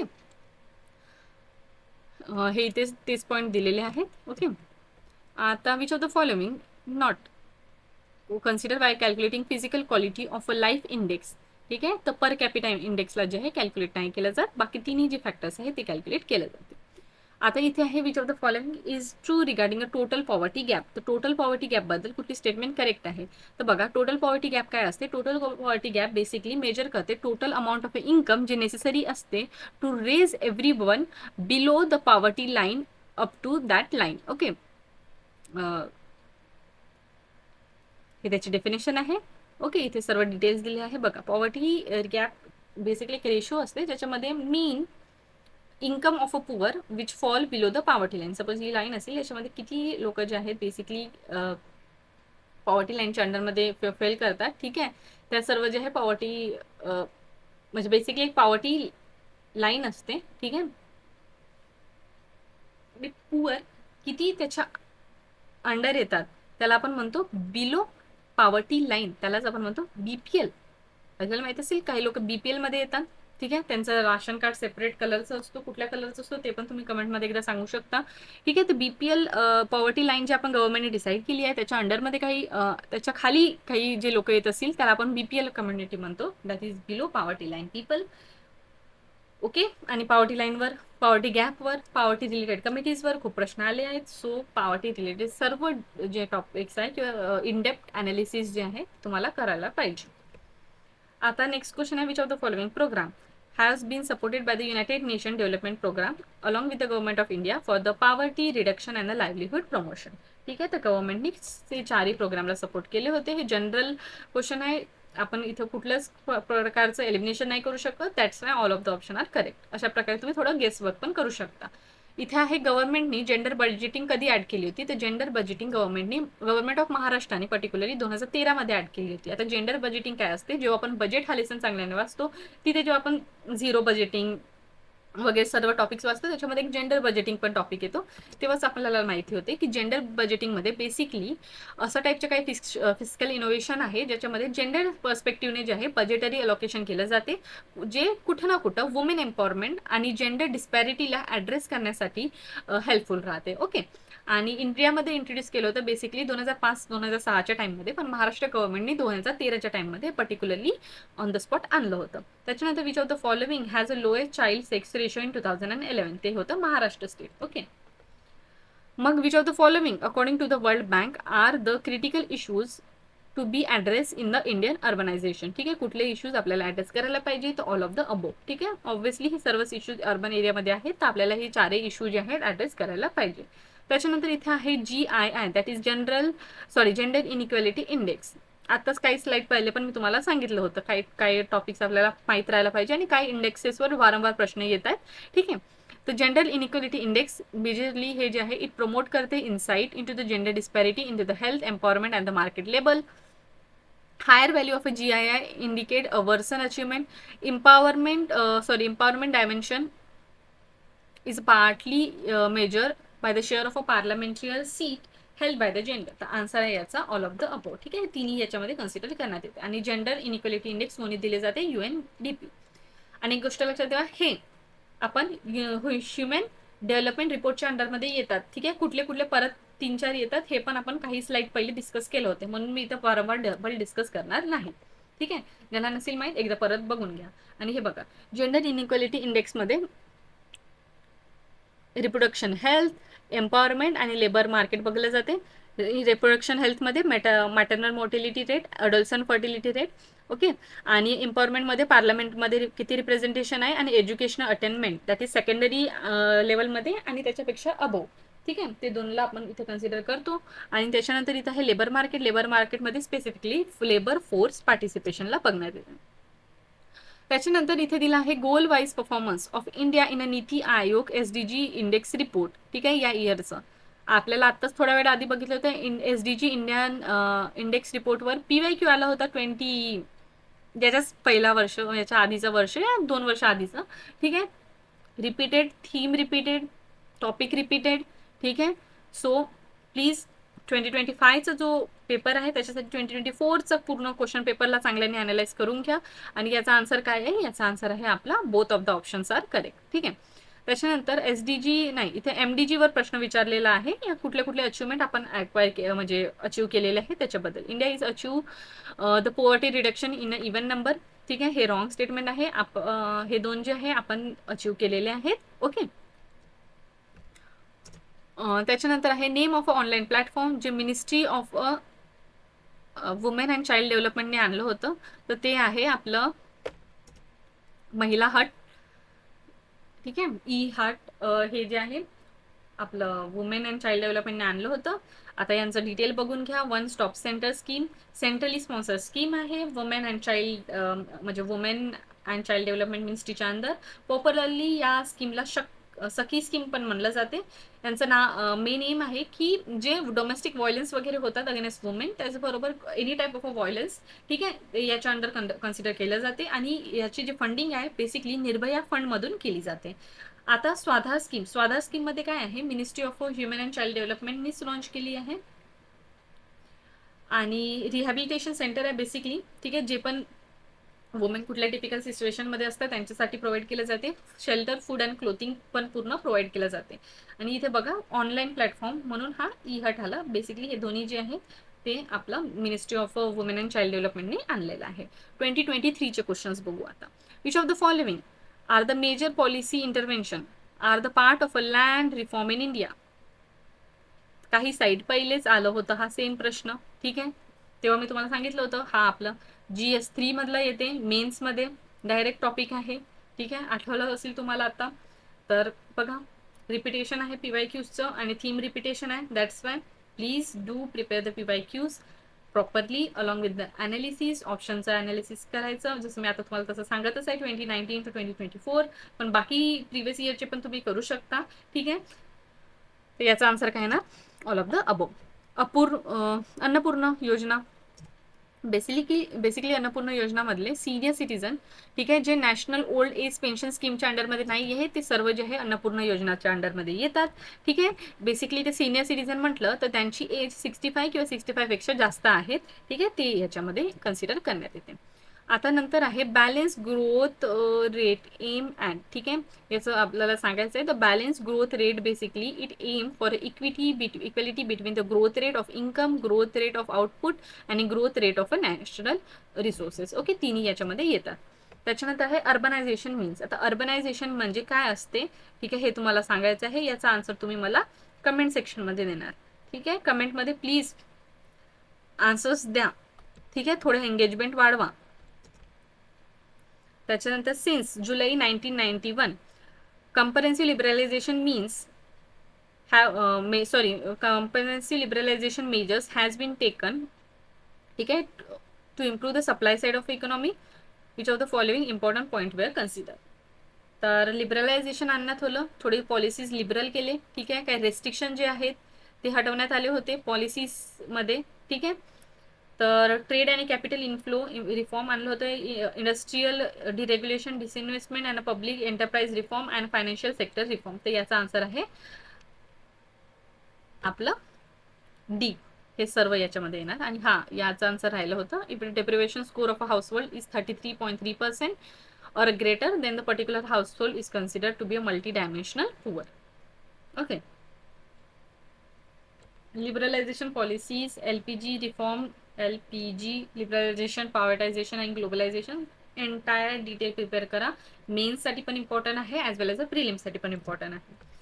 नंतर लॉंग टर्म ऑब्जेक्टिव्ह काय आहे इकॉनॉमिक प्लॅनिंगचे, ठीक आहे, आणि स्पेल केले आहे which of the following are included. Okay, आता इकॉनॉमिक प्लॅनिंगमध्ये आपण economic growth, self resilience, removal of unemployment, income इनइक्वॅलिटीला रिड्यूस करायचं, पॉवर्टी आणि मॉडर्नायझेशनला म्हणजे पॉवर्टीला एलिमिनेट करायचं, मॉडर्नायझेशन आणायचं, inclusiveness and sustainable growth. Obviously कुठल्याच पॉईंटनी किंवा आपण कुठल्याच आपण म्हणू शकतो येस पॉईंटनी आपण जे आहे एलिमिनेट करू शकत नाही, ठीक आहे. बेसिक पॉईंट आहे, जनरलाइज पॉईंट आहे. So answer will be D. Formulation and success of a plan required, they required all of the above. Okay, a country is a poor because it is a poor. It is a statement which is given by B. Okay, balanced growth theory required basically a balance between consumer good and industrial good, as well as it required a balance between agriculture sector as well as the industrial sector. ठीक आहे, इथे ना काही options त्या हिशोबाने match नाही होत आहेत म्हणून यांना मी टिक केलं आहे. तर एकदा तुम्ही तसं पण क्रॉस चेक करून घ्या. ॲज पर माय इन्फॉर्मेशन मला हे दोन आन्सर करेक्ट वाटतात. MPSCच्या ऑफिशियल कीमध्ये शायद हा क्वेश्चन तेव्हा कॅन्सल करण्यात आलं होतं. तर तरी पण एकदा तुम्ही क्रॉस चेक करून घ्या. जर माझ्याकडून काही मिस्टेक झाली असेल तर तुम्ही इथे कमेंट सेक्शनमध्ये पॉईंट मेन्शन करून एकदा करेक्ट जे काही आहे सांगून द्याल, ठीक आहे. मग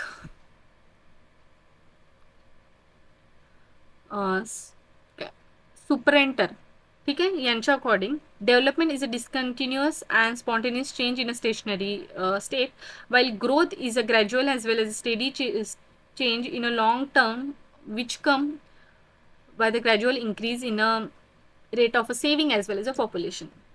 ठीक आहे, त्यांच्या अकॉर्डिंग एक दोन असतात, एक असते डेव्हलपमेंट, एक असते ग्रोथ. ठीक आहे, त्या दोघांच्या पर्स्पेक्टिव्हने यांचं व्ह्यू काय, म्हणजे या दोघांच्या पॉईंट ऑफ व्ह्यूने यांचं म्हणणं काय होतं हे याच्यावर आपल्याला प्रश्न आहे. तर इथे बघा, growth of economic system can only be gradual, continuous and slow as a result of a change in a supply productive resource. ठीक आहे, हे त्यांचं म्हणणं होतं. त्याचबरोबर बेसिकली हे जे पर्सन होते सुप्रिंटर, ठीक आहे, त्याने डिस्टिंग्विश केलं होतं टू एलिमेंट्सला. एक पहिले होतं ग्रोथ कंपोनंट, ज्याच्यामध्ये आताच जसं मी तुम्हाला सांगितलं ग्रॅज्युअल, कंटिन्युअस आणि स्लो इव्हॉल्युशन होते as a result of a change in availability of a factor. आणि सेकंड कंपोनंट होतं डेव्हलपमेंट कंपोनंट, ज्याच्यामध्ये ॲब्रप्ट आणि डिस्कंटिन्युअस चेंज होते in a channel.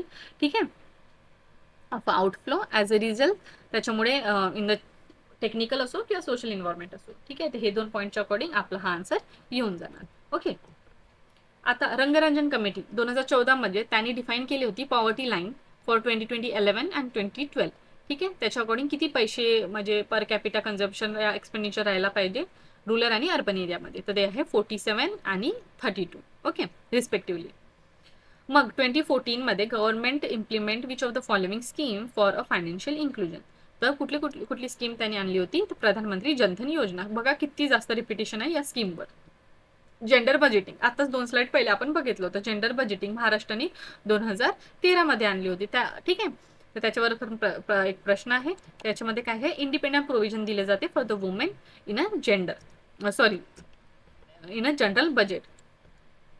Budget related article सांगा कॉन्स्टिट्यूशन मध्ये कुठला आहे. ठीक आहे, बजेट हा वर्ड नसून आपल्याकडे त्याला फायनान्शियल स्टेटमेंट हा टर्म मेन्शन आहे कॉन्स्टिट्यूशन मध्ये. कुठल्या आर्टिकल मध्ये येते तो तुम्ही मला कमेंट मध्ये सांगणार. 2024चा क्वेश्चन आहे, 7-5 प्लॅन बद्दल विचारला आहे. तर 7-5 plan basically was focusing on transport and the communication sector. मग इथे आहे study of a problem of India in year 1995 dash committee was form under the chairmanship of a doctor Abid Hussain.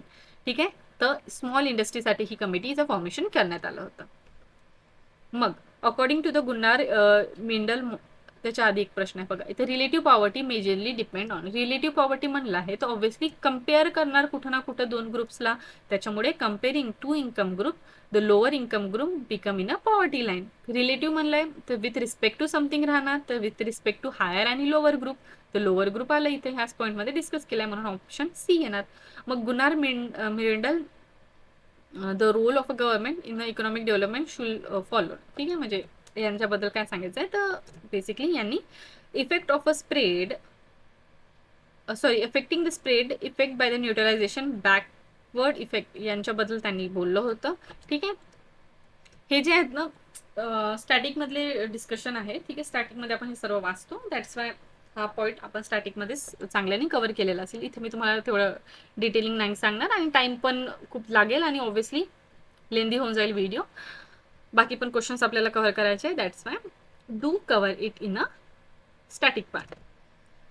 Education for a women reduce the fertility because, जेव्हा women educate होते तर fertility कुठे ना कुठे reduce होते. याच्या मागितलं काय रिझन असू शकते, तर सर्वात पहिले आहे जेव्हा एज्युकेशन आणि लिटरसी वाढते तर वुमेन जे आहे obviously they will take some preventive step, जसं की कॉन्ट्रासेप्शनचं यूज करणे.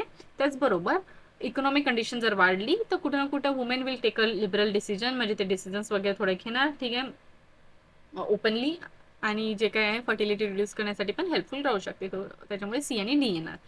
मग इथं पर्स्पेक्टिव्ह प्लॅनिंगचं डेफिनेशन बद्दल विचारलंय. स्टॅटिक आहे perspective planning, long range target असते which are basically set in advance for the period of 15, 20 and 25 year. Food security include which of the following stages? The food security basically include D. Adequate availability of a food grain, pulses, milk product, vegetable food, meat, etc. ठीक है.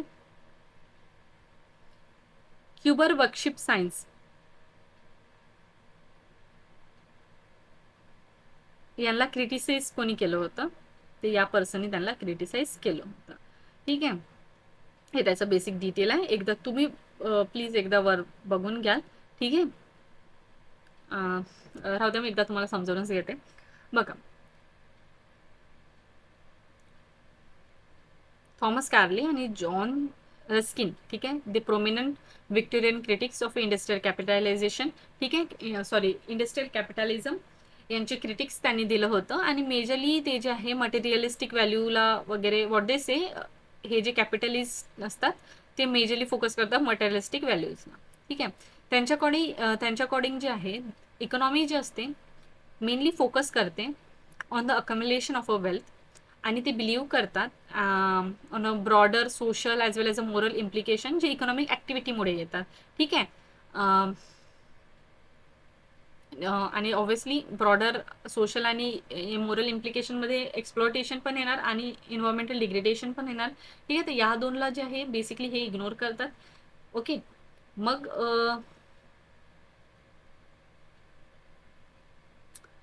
हे जे क्युबर होते, ठीक आहे, त्यांनी इकॉनॉमीला जे आहे ना रेफर करायचे as a Hindu God of a wealth. Okay, हे झालं आपलं क्युबरबद्दल. आणि हे आपलं झालं थॉमस कार्लिस अँड जॉन रस्किन बद्दल डिटेल. आता नंतर एकदा बघा रिकार्डो आणि मॅल्थस, हे जे दोन होते ना persons economist, while they have a disagreement, ठीक आहे, regarding the Kuber worshipping science, however their criticism to each other were largely centered on the issues जसे की wages theory, population growth and not on the fundamental of economics. That's why हा answer wrong आहे. त्याच्यानंतर Keynes and Karl Marx. तर Karl Marx जर बघितलं, he was a majorly one of the famous, म्हणजे आपण म्हणू शकतो famous person who criticise the capitalism, ठीक आहे.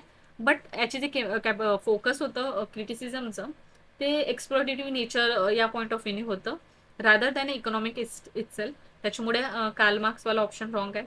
आता केन्सबद्दल जर बघितलं, विच अवॉइड म्हणजे विच ॲडव्होकेट दॅट गव्हर्नमेंट जो इंटरव्हेन्शन आहे इन द इकॉनॉमी, ठीक आहे, त्याला तो प्रमोट करतो त्या आयडियाला. आणि त्याच्या अकॉर्डिंग असं पण होतं की मेन स्ट्रीम जे इकॉनॉमी आहे त्याच्यामध्ये कुठं ना कुठं गव्हर्नमेंटचं इंटरव्हेन्शन नेहमी राहायला पाहिजे, असं केन्सचं म्हणणं होतं, ठीक आहे. तर इट समहाऊ डझन लिंक म्हणू शकतो की क्युबरच्या जे वर्कशिप सायन्स या थेरीच्या क्रिटिक्सला, ठीक आहे. दॅट्स वाय हे पण आन्सर रॉंग आहे. ओके, आपण आय होप सर्व डिस्कस केले अँड दॅट्स इट. हा आपला आन्सर आहे. पर्सेंटेज सांगायचे आहेत, ठीक आहे. Price increase was required to be kept as per the objective of a 12 5 plan. तर आपला आन्सर आहे sorry 4.5 to 5%, not 5.5. Population growth बद्दल सांगायचं आहे, तर याचा आन्सर आहे आपला ए. ओके, बेसिक पॉइंट आहे. Motivator for the fund autonomous investment in the develop country as well as a motivator for induce investment in the under develop country. Last म्हणजे toward the लास्टच आलो असं आपण. गौरव दत्त आणि Martin Ravallion said that the poverty gap index is calculated which of the following. Gaurav Datt काही slide पहिलेच आपण PYQ मध्ये आलेला प्रश्न आहे. त्यांच्या according how income will be needed to cover the deficit of deficit to eliminate the poverty, ठीक आहे. याच्या अकॉर्डिंग जे आहे त्यांनी कॅल्क्युलेट करत, म्हणजे हे रिझन त्यांनी कन्सिडर करतात. ओके, नंतर आहे in a society where the income distribution is excessive dash handful individual there has a unlimited money. तर असिमेट्रिक याचा आन्सर आहे. एम्प्लॉयमेंट प्रोव्हिडंट फंड 1952 मध्ये आणण्यात आलं होतं. That's it. आपण एंटायर जे डिस्कशन आहे ते केलं. Thank you. See you soon in the next one. Till then, please do subscribe the channel and thank you.